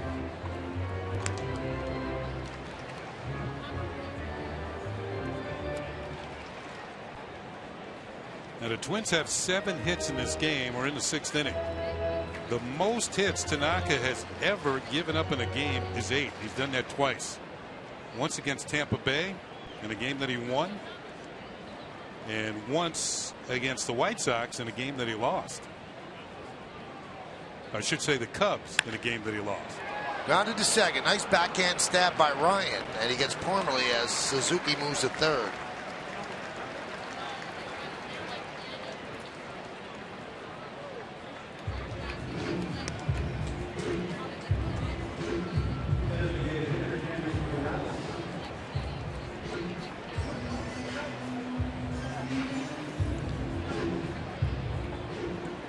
There's Kendrys Morales. Yankees will give up a run. The infield is back with 1 out, a runner on third. They lead 4-2.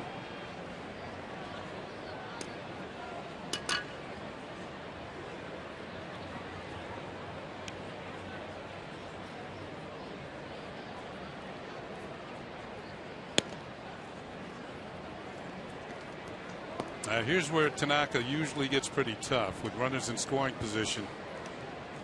He seems to be able to throw up a roadblock. Let's see if he can deal with the Morales here.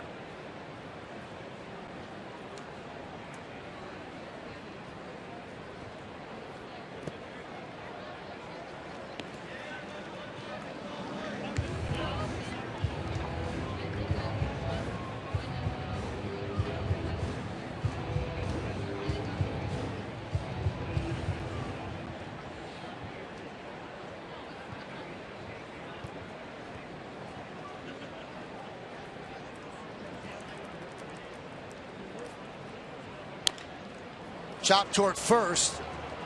With the infield back, a run scores. Teixeira steps on the bag. Yankees lead now 4-3. Well, they trade the out for the run. Give Morales a run batted in. And Tanaka has now given up 3 runs in the game tonight.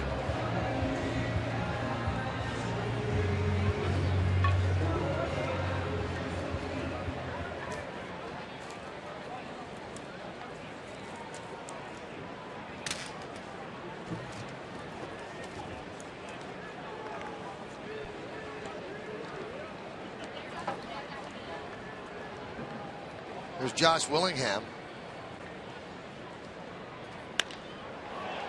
High fly ball, right center. Ellsbury is there, puts it away, and that'll do it. 1 run, 1 hit, no errors, and nobody left. We played 6 in Minneapolis. It's 4-3 Yankees.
Brought to you by Montefiore Medical Center, Inspired Medicine.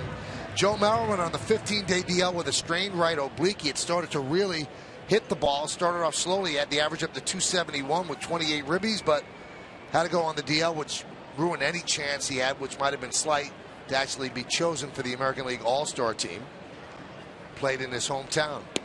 Beltran takes a strike from Hughes, and he is going to be the ambassador for the Twins. Cadillac scoreboard 4-3 Yankees over Minnesota. But he obviously wanted to play on that AL team. I think Mauer had a hitting streak about 12 games, maybe 13.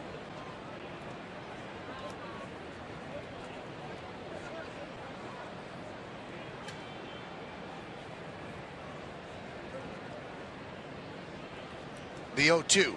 Swing and a miss. Beltran had a 3-run home run his last time up. Strikes out here in the 7th. Phil Hughes got him on a breaking ball down and in. Picked up the strikeout. Looked like the target was away, but the pitch, well, down towards the middle of the plate. Beltran was over the top.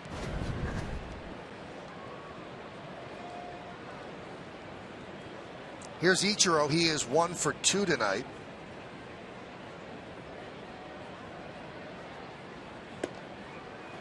Now, Phil Hughes has still not walked a Yankee tonight, and his control has been excellent all season long. We told you he's only walked 10 batters all season. I don't think he walked a batter during the month of May.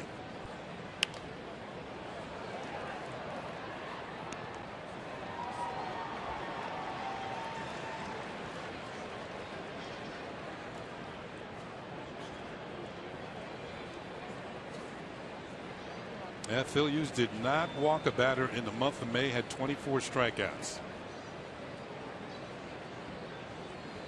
In June, he got wild. He walked 4 guys.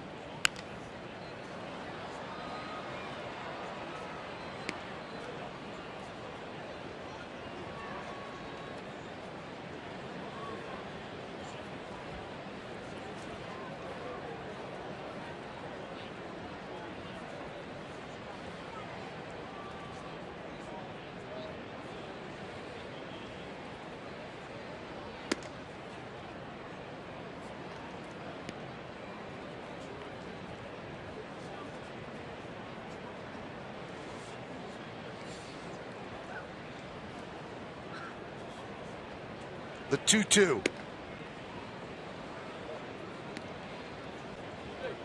A rare 3-2 count.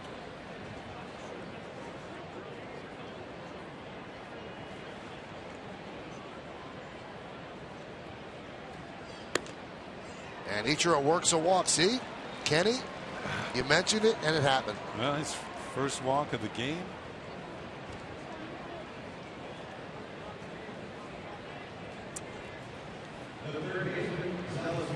Must be an eye opener in a Twins dugout when that happens.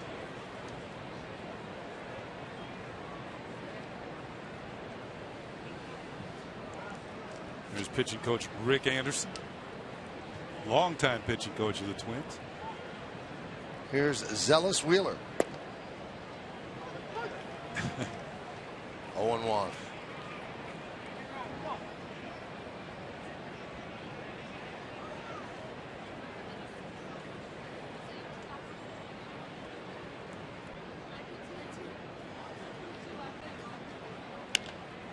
Lined into center field. It is a base hit for Wheeler. He's 2 for 3 in his first big league game. But let's take a look at his first big league hit. And this replay brought to you by New York Presbyterian, the official hospital of the New York Yankees. Amazing things are happening here. Let's go to the 5th inning. A 3-1 pitch from Phil Hughes ends up in the Yankee bullpen. And for Zealous Wheeler, not only his first major league home run, his first major league hit.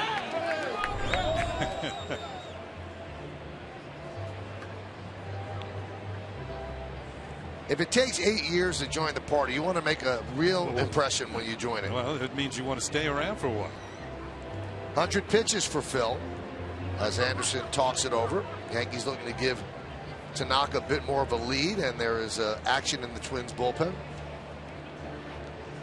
This copyrighted telecast is presented by authority of the New York Yankees and may not be reproduced or retransmitted in any form, and the accounts and descriptions of this game may not be disseminated without the express written consent of the New York Yankees. Brian Dunsing is up. One of 3 lefties in the bullpen.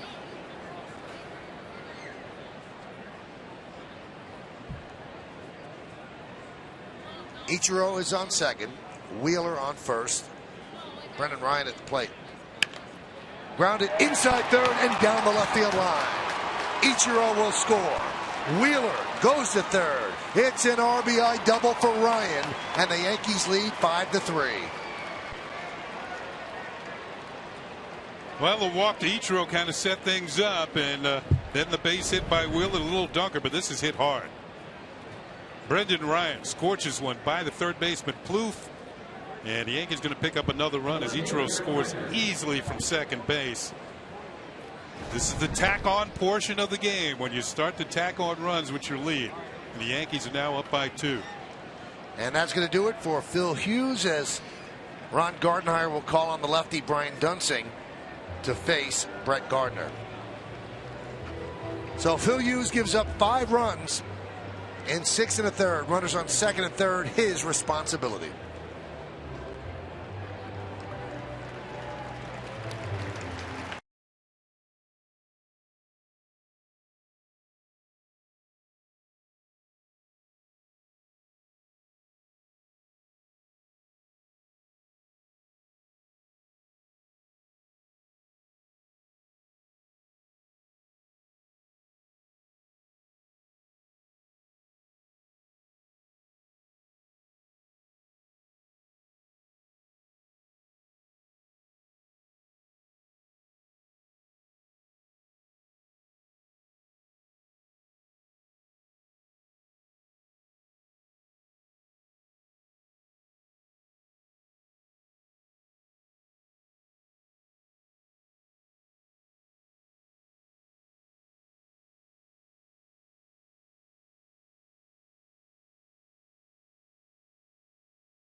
And those were the thrilling moments of the game, brought to you by Pepsi. A couple of those moments provided by Zealous Wheeler on a pitch from Phil Hughes. And that's what Phil did tonight. 6 1/3, 8 hits and 5 runs. Walked just that one, which started this rally, which we're in the middle of. And 6 strikeouts, runners on base, his responsibility, which leads Ron Gardenhire to make the Verizon call to the bullpen. And that call brings in the left-hander Brian Dunsing to face the lefty swinging Brett Gardner. Dunsing now working out of the bullpen. He had been a starter in years past for these Minnesota Twins. This will be his 32nd appearance of the year. And the Twins are forced to bring the infield in.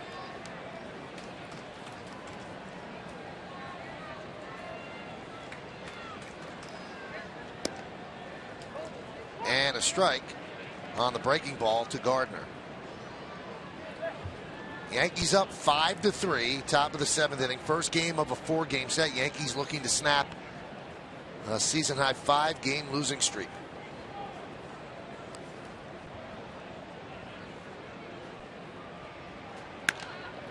And a base hit to center field. Wheeler scores. Ryan will stop at third. It's an RBI single for Gardner, and it's 6-3 Yankees. Yeah, they bring in the left-hander to face Brett Gardner, and he says, so what? Infield in, he comes through with a base hit. Gardner now over 300 with runners in scoring position this year, what actually leads the Yankees ball club as Wheeler scores from third base. Well, fans, the Yankees have scored 6 runs, so log on to papajohns.com tomorrow for 50% off your online regular menu price order. Use promo code Yankee6 at papajohns.com. Wheeler scores his 2nd major league run. Infield halfway, playing for the double play. Jeter at the plate. He's 0 for 3.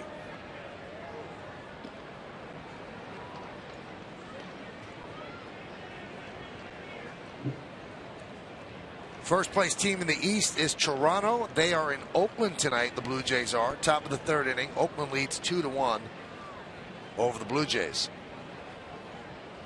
Top of the 6th inning in Baltimore. The Orioles 3 and the Texas Rangers 2.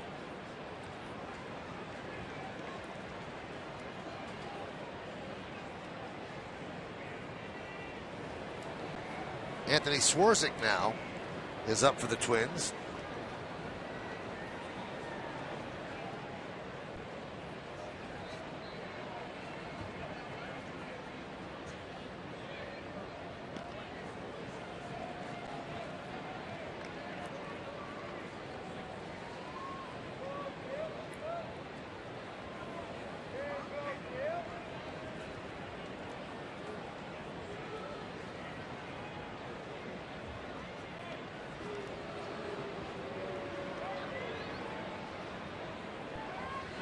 Mentioned Gardner over 300 now with runners in scoring position, leads the Yankees.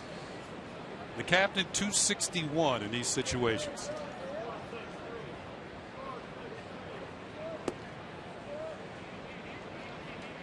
You see Dunsing paying an awful lot of attention to Brett Gardner at first in a situation where getting the hitter is paramount.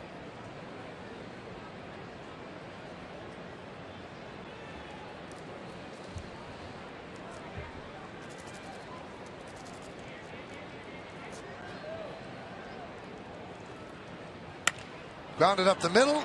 Grabbed there by Dozier. And he flips to second. They get the force. Scoring is Ryan. And the Yankees lead 7-3.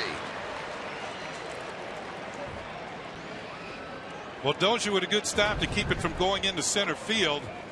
As we look at this one on Yes Mo, brought to you by your Mercedes-Benz Tri-State dealer. Kind of rolls the ball over the Escobar for the out at second base. Well, the Yankees are going to pick up a run. Derek Jeter will get an RBI on this play as Gardner is forced at second. Well, all kinds of things happening at second base. That was Marty Foster with the call at second. And that completes the line on Phil Hughes as he's allowed 7 runs tonight. Ellsbury grounds one to second.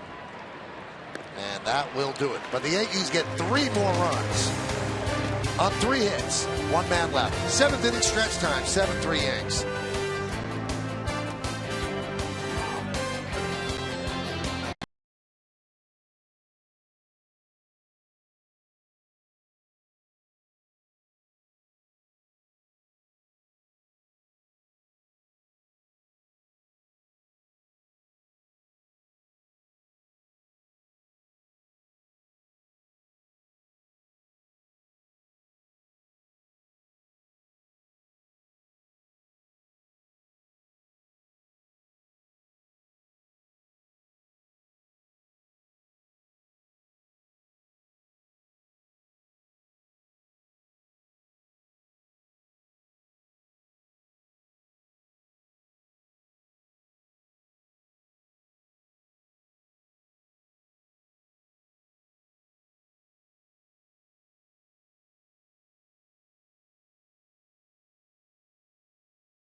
Beautiful night for baseball.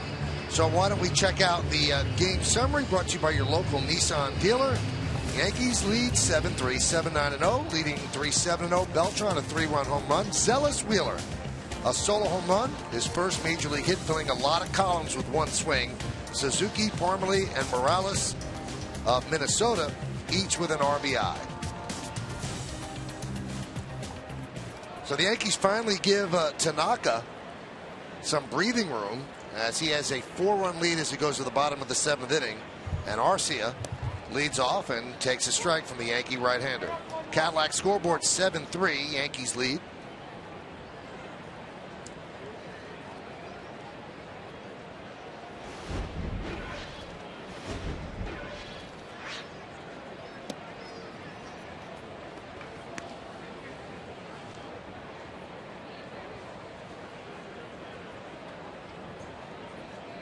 Mentioned Arcia is struggling somewhat in his 2nd year. You can see the batting average just at .209.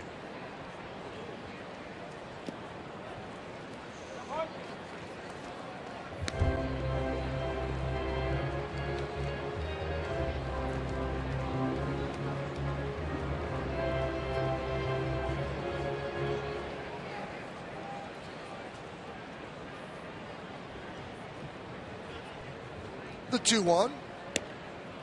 That was a wave, not a swing, and it's 2-2. That was kind of odd, wasn't it? It was almost like that Suzuki swing from earlier in the game.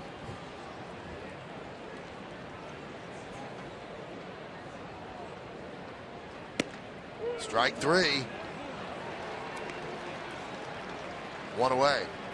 Game tomorrow on July 4th, and the starting pitcher is brought to you by Verizon Fios, making life more entertaining with America's fastest, most reliable internet that's powerful. Kyle Gibson will go for the Twins and Chase Whitley for the Yankees. Our coverage begins at 2 p.m. Mark that down. 2 p.m. right here on Yes. Game time will be right around 3:10 Eastern time. What else could you want? Baseball on the 4th of July. Maybe some hot dogs. And since they sponsor our pitching matchup at the beginning of the inning, Chevrolet as well. Yeah. Baseball, hot dogs, and Chevrolet. 4th of July.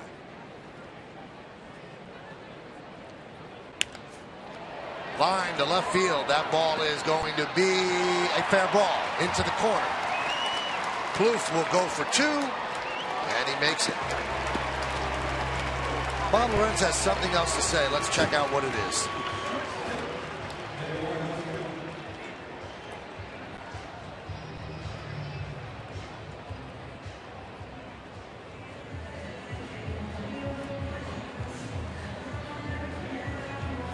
Thanks a lot, Bob. You know, Max Scherzer, Kenny, gambled on himself. And so far, that gamble's paying off. He's got 10 wins. Yep. He turned down a pretty big contract from the Tigers. Figured I'll get more if I become a free agent and stay healthy. And he's one of the strikeout leaders in the league. Yes, he is. Here's Escobar. And a strike. Next pitch will be the 80th pitch for Tanaka.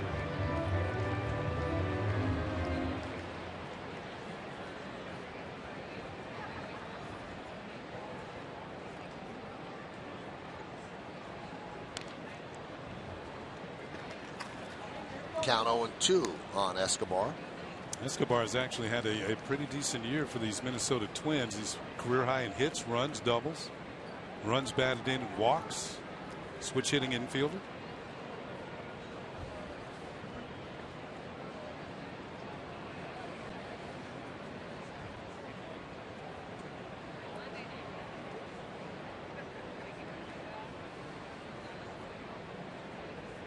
Kind of reminds me of Alcides Escobar of the Kansas City Royals a few years back. Where Escobar, I should say, has become one of the better shortstops in the league.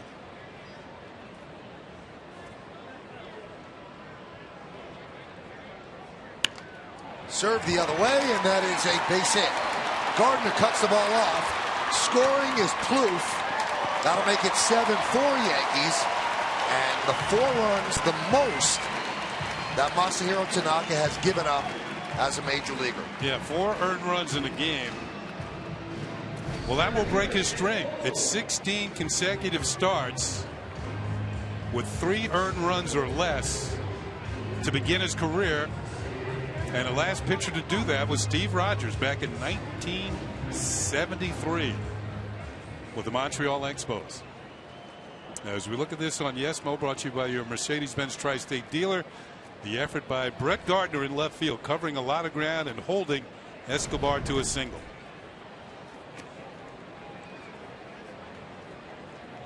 Here's Sam Fuld.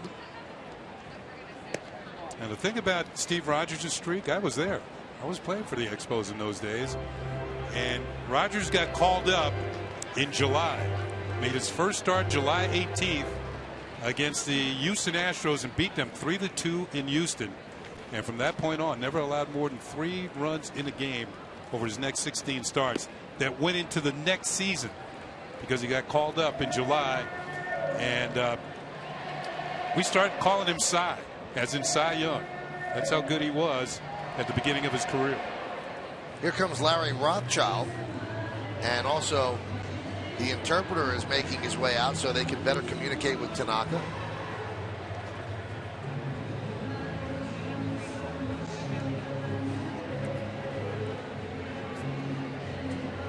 So Chingo is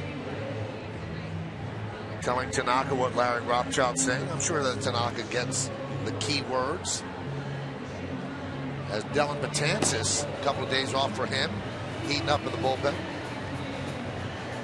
You know, a few years ago when the pitchers were coming over from Japan, they didn't allow the interpreters to go out to the mound. Yep. So now that they have changed that policy, then I think it's a good thing they've changed it. You don't want any miscommunication as to what's going on with a ball game on the line.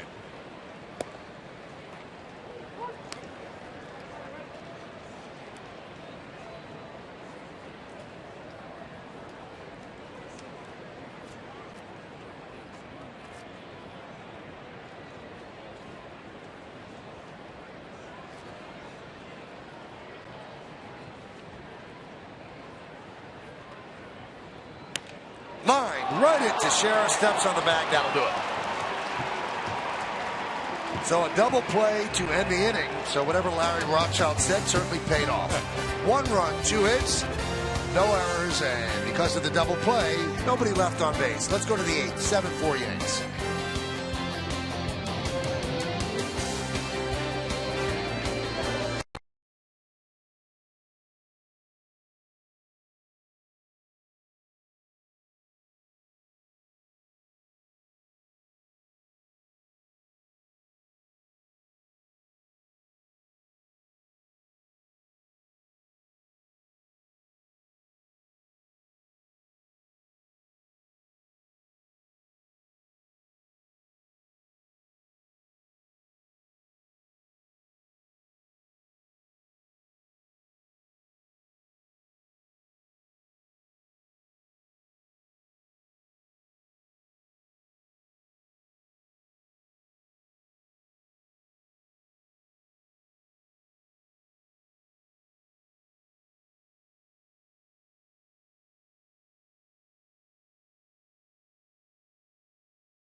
AT&T fan photo of the game. Tweet your photo to @YesNetwork using hashtag YesFanPhoto for a chance to be shown in an upcoming game broadcast brought to you by AT&T. And this is from Patricia W. And I think that was taken in the museum in Yankee Stadium. Yeah. Pretty cool. Mark Teixeira against the new Twins pitcher. It's Anthony Swarzak. Yankee fans looking on as the Yankees lead the Twins 7-4. And it's a strike on the Hyundai scoreboard. Each team with 9 hits. Yankees up by 3.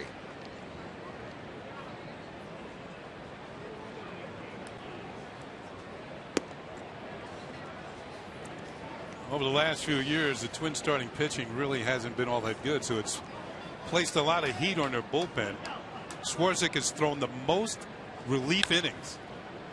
Chopped to first. Parmalee to Swarzak, 1 away. Swarzak has thrown the most relief innings since the start of 2013. He's now thrown 135 innings.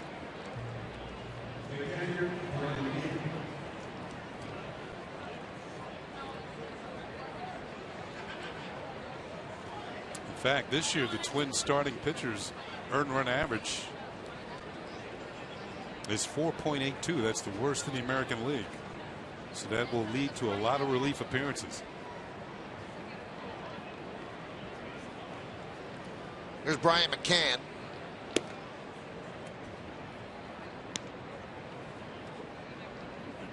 All right, this is what I was talking about with McCann. Now he's ahead on the count 1-0. You look for something you can really drive. 2 balls and no strikes. Forget the shift. Look for something you can pull and hit hard. But if you fall behind on the count and they're giving you a hit on the other side, you make the adjustment and take it. Well, the Twins have made the adjustment and they're shifting now. They didn't shift the last time. Or the time that he got the hit. See, I agree with that 2-0. That's what you want on it. The home run type swing. And you're up by 3. You're up by 3. You maybe add another one. But if you fall behind on counts, you got to adjust your thinking and pick up hits. That one is driven out to left field. Willingham back on the track. He makes the play for the second out. He hit it well. Save that stroke for Fenway Park.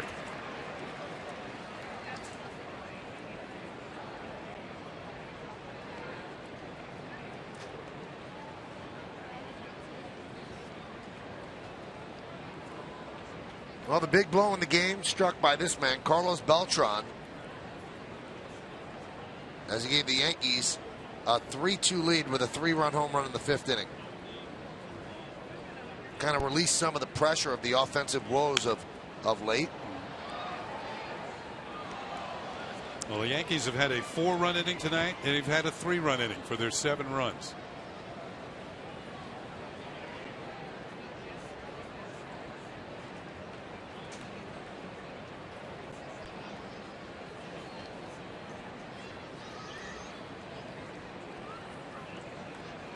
It wasn't too long ago, and a 5-run inning for the Yankees was like turning on the tap water.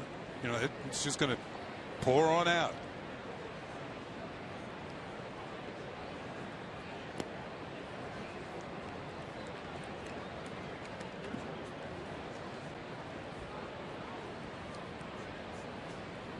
Top of the 8th inning. It is 7-4 Yankees. First game of a 4-game series. First game of an 11-game first-half ending road trip.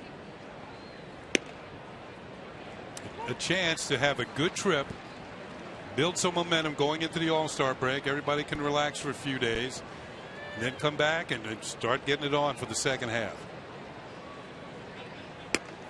Strike 3. Beltran down looking. Swarzak works on 1-2-3, top of the 8th. We go to the bottom of the 8th inning. Yankees are up by 3.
It's a special holiday matinee as the Yankees and the Twins hit the field for Game 2. Coverage will begin at 2 with Audi batting practice today. Then Saturday and Sunday, this series continues in Minnesota with 2 days of matinees. Coverage for both starting at 1, only on Yes. Masahiro Tanaka gives the Yankees 7 innings of 4-run baseball, and now turns it over to Dellin Betances. Joe Girardi has given him the last 2 games off, and the Hyundai scoreboard shows the 7-4 lead he's entrusted to protect. Well, the Yankees offense coming alive somewhat with 7 runs tonight, but for Tanaka, the 4 runs and 9 hits, most runs and hits he's ever given up in one game, and only 3 strikeouts tonight. So you would have to say maybe he didn't have his best stuff, but he leaves with a chance to win the game, and I think that's basically what it's all about. Now, this game is the first of 3 straight games that he's going to pitch on normal rest, and that's the first time this year that he's done that. First time in his career, because in Japan, he pitched once a week. So with off days and rainouts, the Yankees have managed to avoid 3 games in a row, pitching every 5 days, but this road trip, barring a rainout, he'll finish with 3 in a row on 5 days. And I think he's scheduled to pitch the final Sunday before the All-Star break. That would be Camden Yards in Baltimore.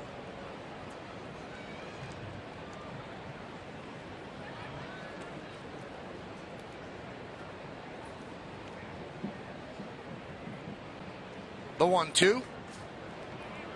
2-2. Last time we saw Betances was Monday. Said he didn't have great feel for his pitches. Joe Girardi took him out in the middle of an inning. He felt that there wasn't great break to his breaking ball. He said he felt okay, but he'd been pitching a lot, and Joe thought he was a bit fatigued. And after he took him out of the game, he said, "I'm not going to pitch him for the next 2 days, no matter what." And he didn't pitch him on Tuesday or Wednesday.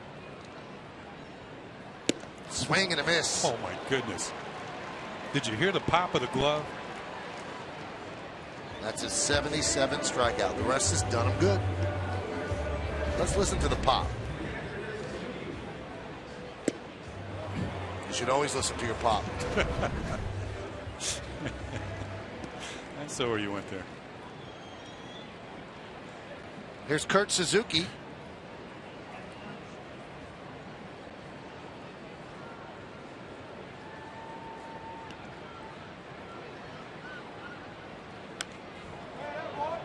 Foul back the fastball.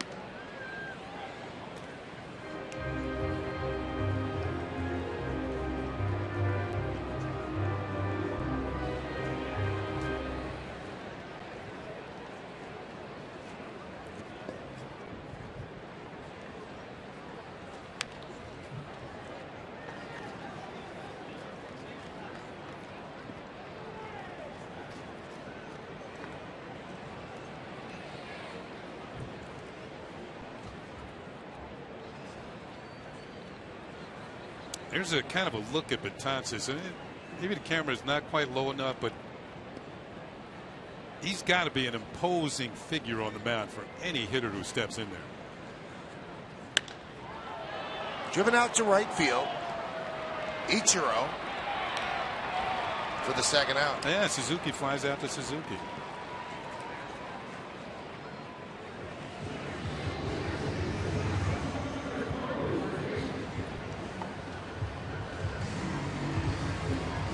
Although Kurt Suzuki was born in Hawaii. And the thing about that, just recently have been there are updates every day on Suzuki and Shane Victorino in the newspapers as to what they're doing, because Victorino's on the disabled list. But still, there's an update every day as how he was doing. So they keep track of their players in the major leagues. Victorino is the flying Hawaiian. That's exactly right.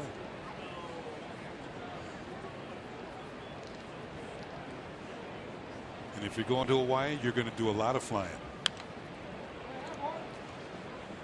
1-1 on Parmalee. A double by Parmalee in the first inning drove in a run and extended his hitting streak to 13 straight. He's going to see a lot of action at first now with Joe Mauer on the DL. That was 98 miles an hour. And he's just getting warmed up.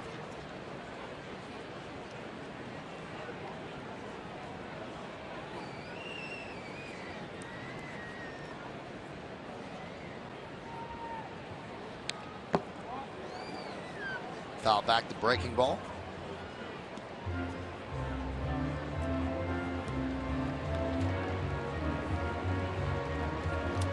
Yeah, we've seen that devastating breaking ball by Betances, but tonight I think it's been his fastball that's been even more impressive.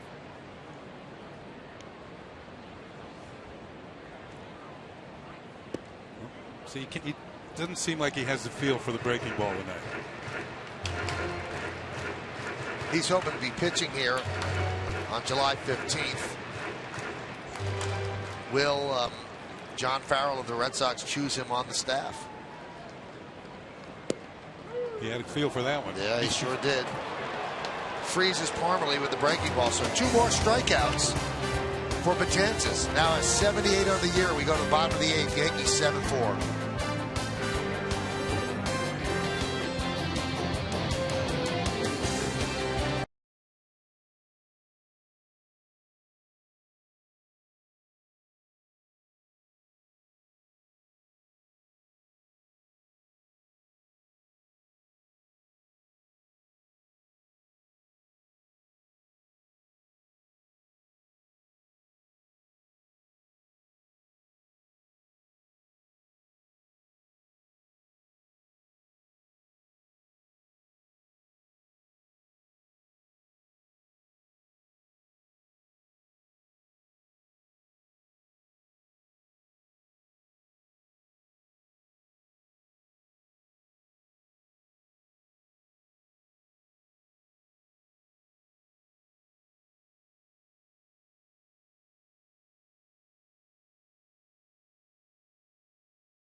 Game for analysis of tonight's series opener and get scores and highlights from around the majors. Plus, hear from Joe Girardi and the players in the clubhouse. It's all coming up on the WB Mason Yankees postgame. It is only on Yes.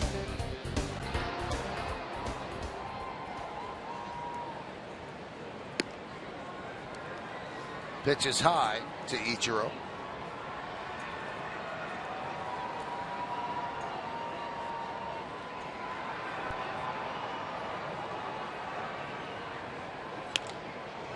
Lined into center field, a base hit for Suzuki. Why don't we check it out? The Land Rover drive of the game, Kenny. Well, let's go back to the 5th inning. And this is a first. High fastball, 3-1 count. Zealous Wheeler, his first major league home run. That's our Land Rover drive of the game.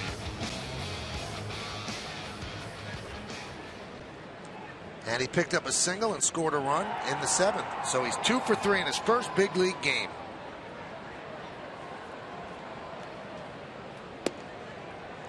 Crowd of 34,714 here at Target Field.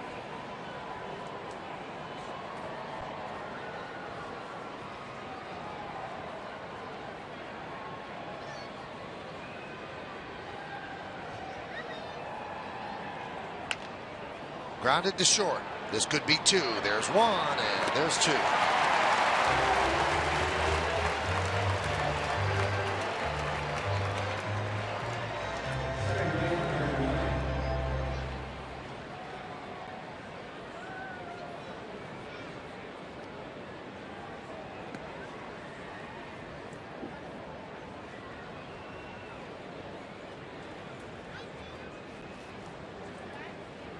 Here's Brendan Ryan. Brendan with an RBI double in the 7th, his first extra base hit of the year.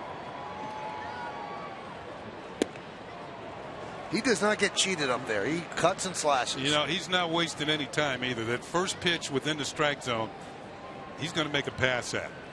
He's like the anti-Teixeira. Teixeira usually takes the first pitch no matter what at bat.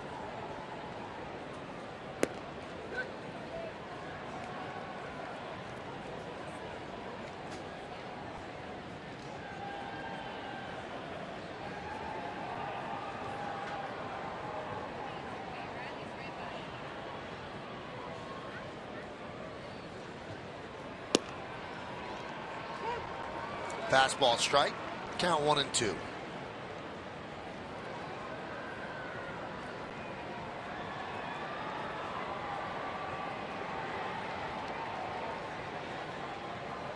Twins pretty much playing straight away, and the 1-2 pitch. He goes around, and that'll do it for the Yankees in the 9th. No runs to hit, no errors, and nobody left on base. We go to the bottom of the 9th inning. Yankees are leading this one 7-4.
Nation presents the Joe Girardi Show as the skipper looks back at the week that was and discusses the Yankees' 11-game road trip to wrap up the first half of the season. It's a new Joe Girardi Show, Sunday at 6. It's only on Yes. Well, the Yankees turn to their closer, David Robertson. 3-run lead. They'll try to nail this down, pick up the save, and end the Yankees' 5-game losing streak. Robertson looking for save number 19 on the season as he makes his 28th appearance of the year. Hasn't had much opportunity to work with the losses, and really only pitched a couple of times in about 2 weeks. Last time he pitched was an inning and a third against Tampa Bay. That was on June 30th. Before that, it was about a week, and before that, it was about a week. Well, tonight, if everything goes well for the Yankees, they will have used 2 pitchers out of the bullpen. And I think I heard you and Al talking about this the other day, Michael, but the number of innings that the bullpen has to eat up when the starters don't go deep into ball games. In the month of June, the Yankees played 27 games. Right. 15 times they had to use 3 or more pitchers out of the bullpen. And in those 15 games, they were 6-9. So if you can hold it to like 2 pitchers out of the bullpen, usually you've gotten the innings from your starter. And usually it adds up to a victory. And the first pitch to Kendrys Morales is a strike.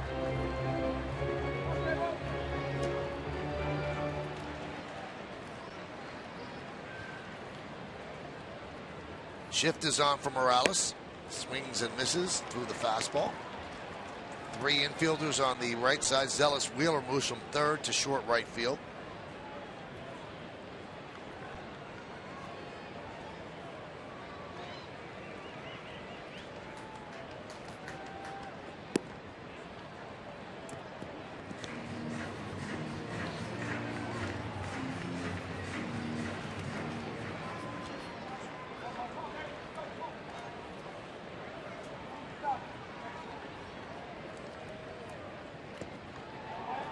Did he hold up?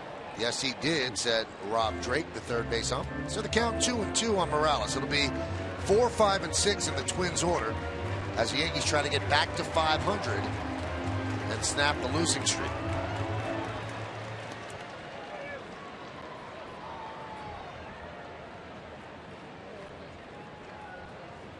Two. Still 2-2. Now, the last time the Yankees were under 500 was way back in April 11th. They were 5-6. They had reached 500 a few times since then, but they always won the next game. They didn't do that yesterday.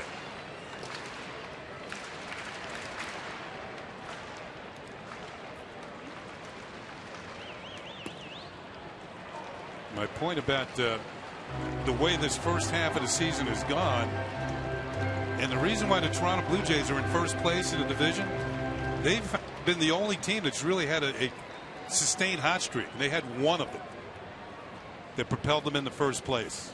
3-2. Strike 3. Morales down looking. He does not like the call. Well, Robertson picks up the strikeout. Yeah, that had plenty of corner. And Morales is out of there. But my point being with the Yankees is you go into the second half, you know, things are so tight. If you have that same sort of stretch that Toronto had in the first, you could take over first place. And if you have even just two of them, you probably win the division. The way everybody else is going at this point. Here's Willingham. Well, if you want to stoke your embers just a bit, the Yankees have been below 500 this late in the year in only one of the past 18 seasons. That was in 2007. They were 42-43 through games of July 7th. They went 52-25 the rest of the way to finish with a 94-68 mark. And they made the playoffs. Yep. And before that, it was in 95, where I believe they ended the season on a 27-7 run to win the first wild card ever. I think they did it on the last day of the year against the Toronto Blue Jays in Toronto and get Don Mattingly his first and only postseason appearance. So it can be done. And because no one's run away with it, Kenny, it's still very. If you're the Tampa Bay Rays, you could say you're still in it. Yeah. Got to jump over a lot of teams, but you could say you're in it. Yeah, but they lost again tonight. Ran into Max Scherzer. Count 2-2.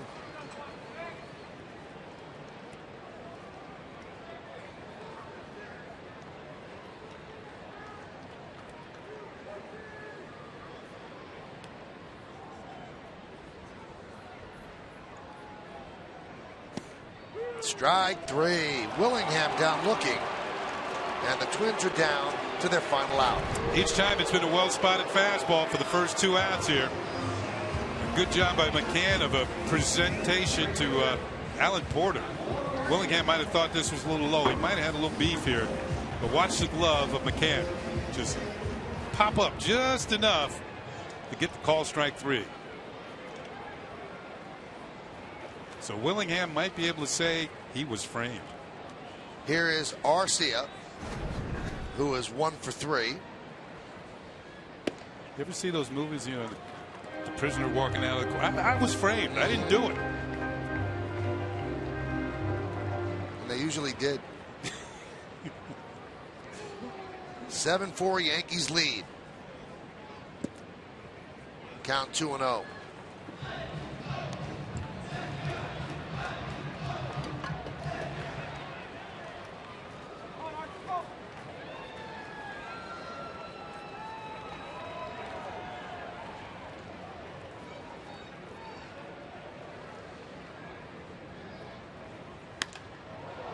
High drive and foul, right side.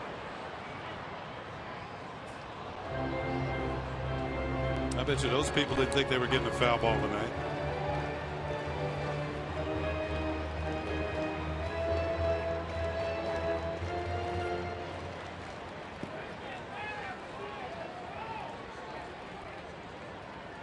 The 2-1 from Robertson.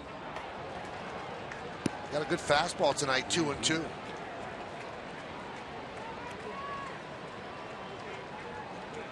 We've talked about this in the past. His long stride makes his 91-mile-per-hour fastball seem like it's 95. His release point is well down the mound, as if he were almost as tall as Betances.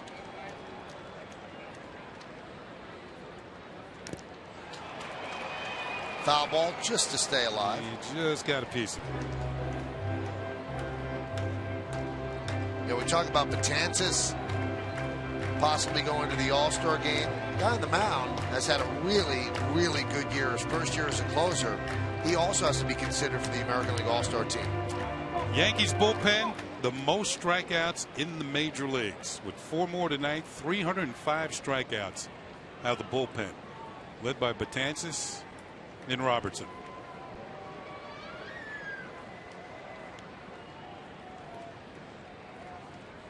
The 2-2. Driven deep to right field. That ball is a foul ball.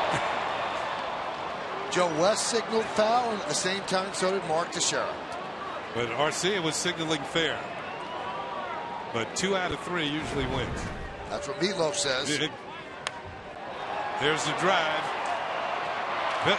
Oh, yeah, I got one. Can I make a left turn? No. And there's an argument. Scott Olger, first base coach, thinks it was fair. Didn't look fair on the replay. Didn't look close. No, it didn't. Gardner came out and had a talk with Alan Porter, but just to talk. 2 balls, 2 strikes, 2 outs here in the bottom of the 9th inning. Yankees up 7-3. Robertson deals. That's foul.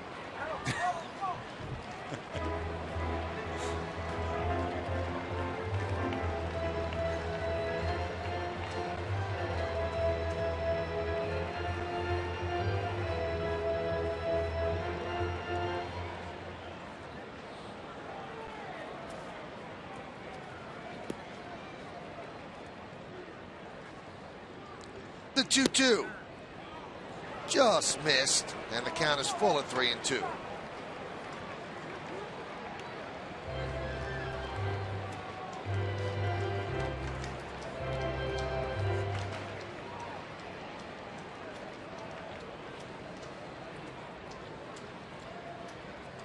Here's the payoff. He walked him.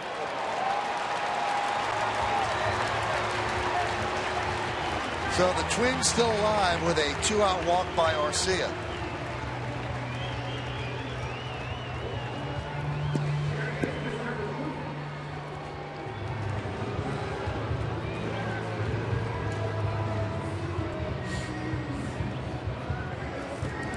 Here's Trevor Plouffe. Plouffe is 1 for 3.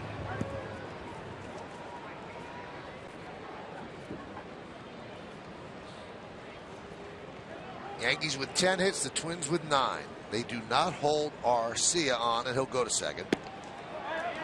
Pitch is low, so he takes second on defensive indifference.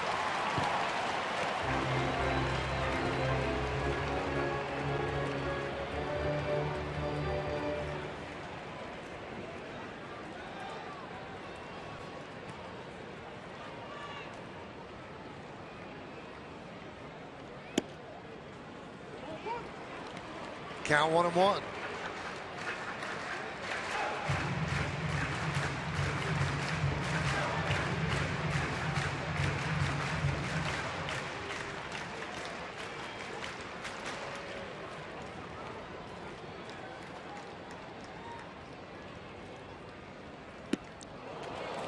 Again, the Twins down to their final strike.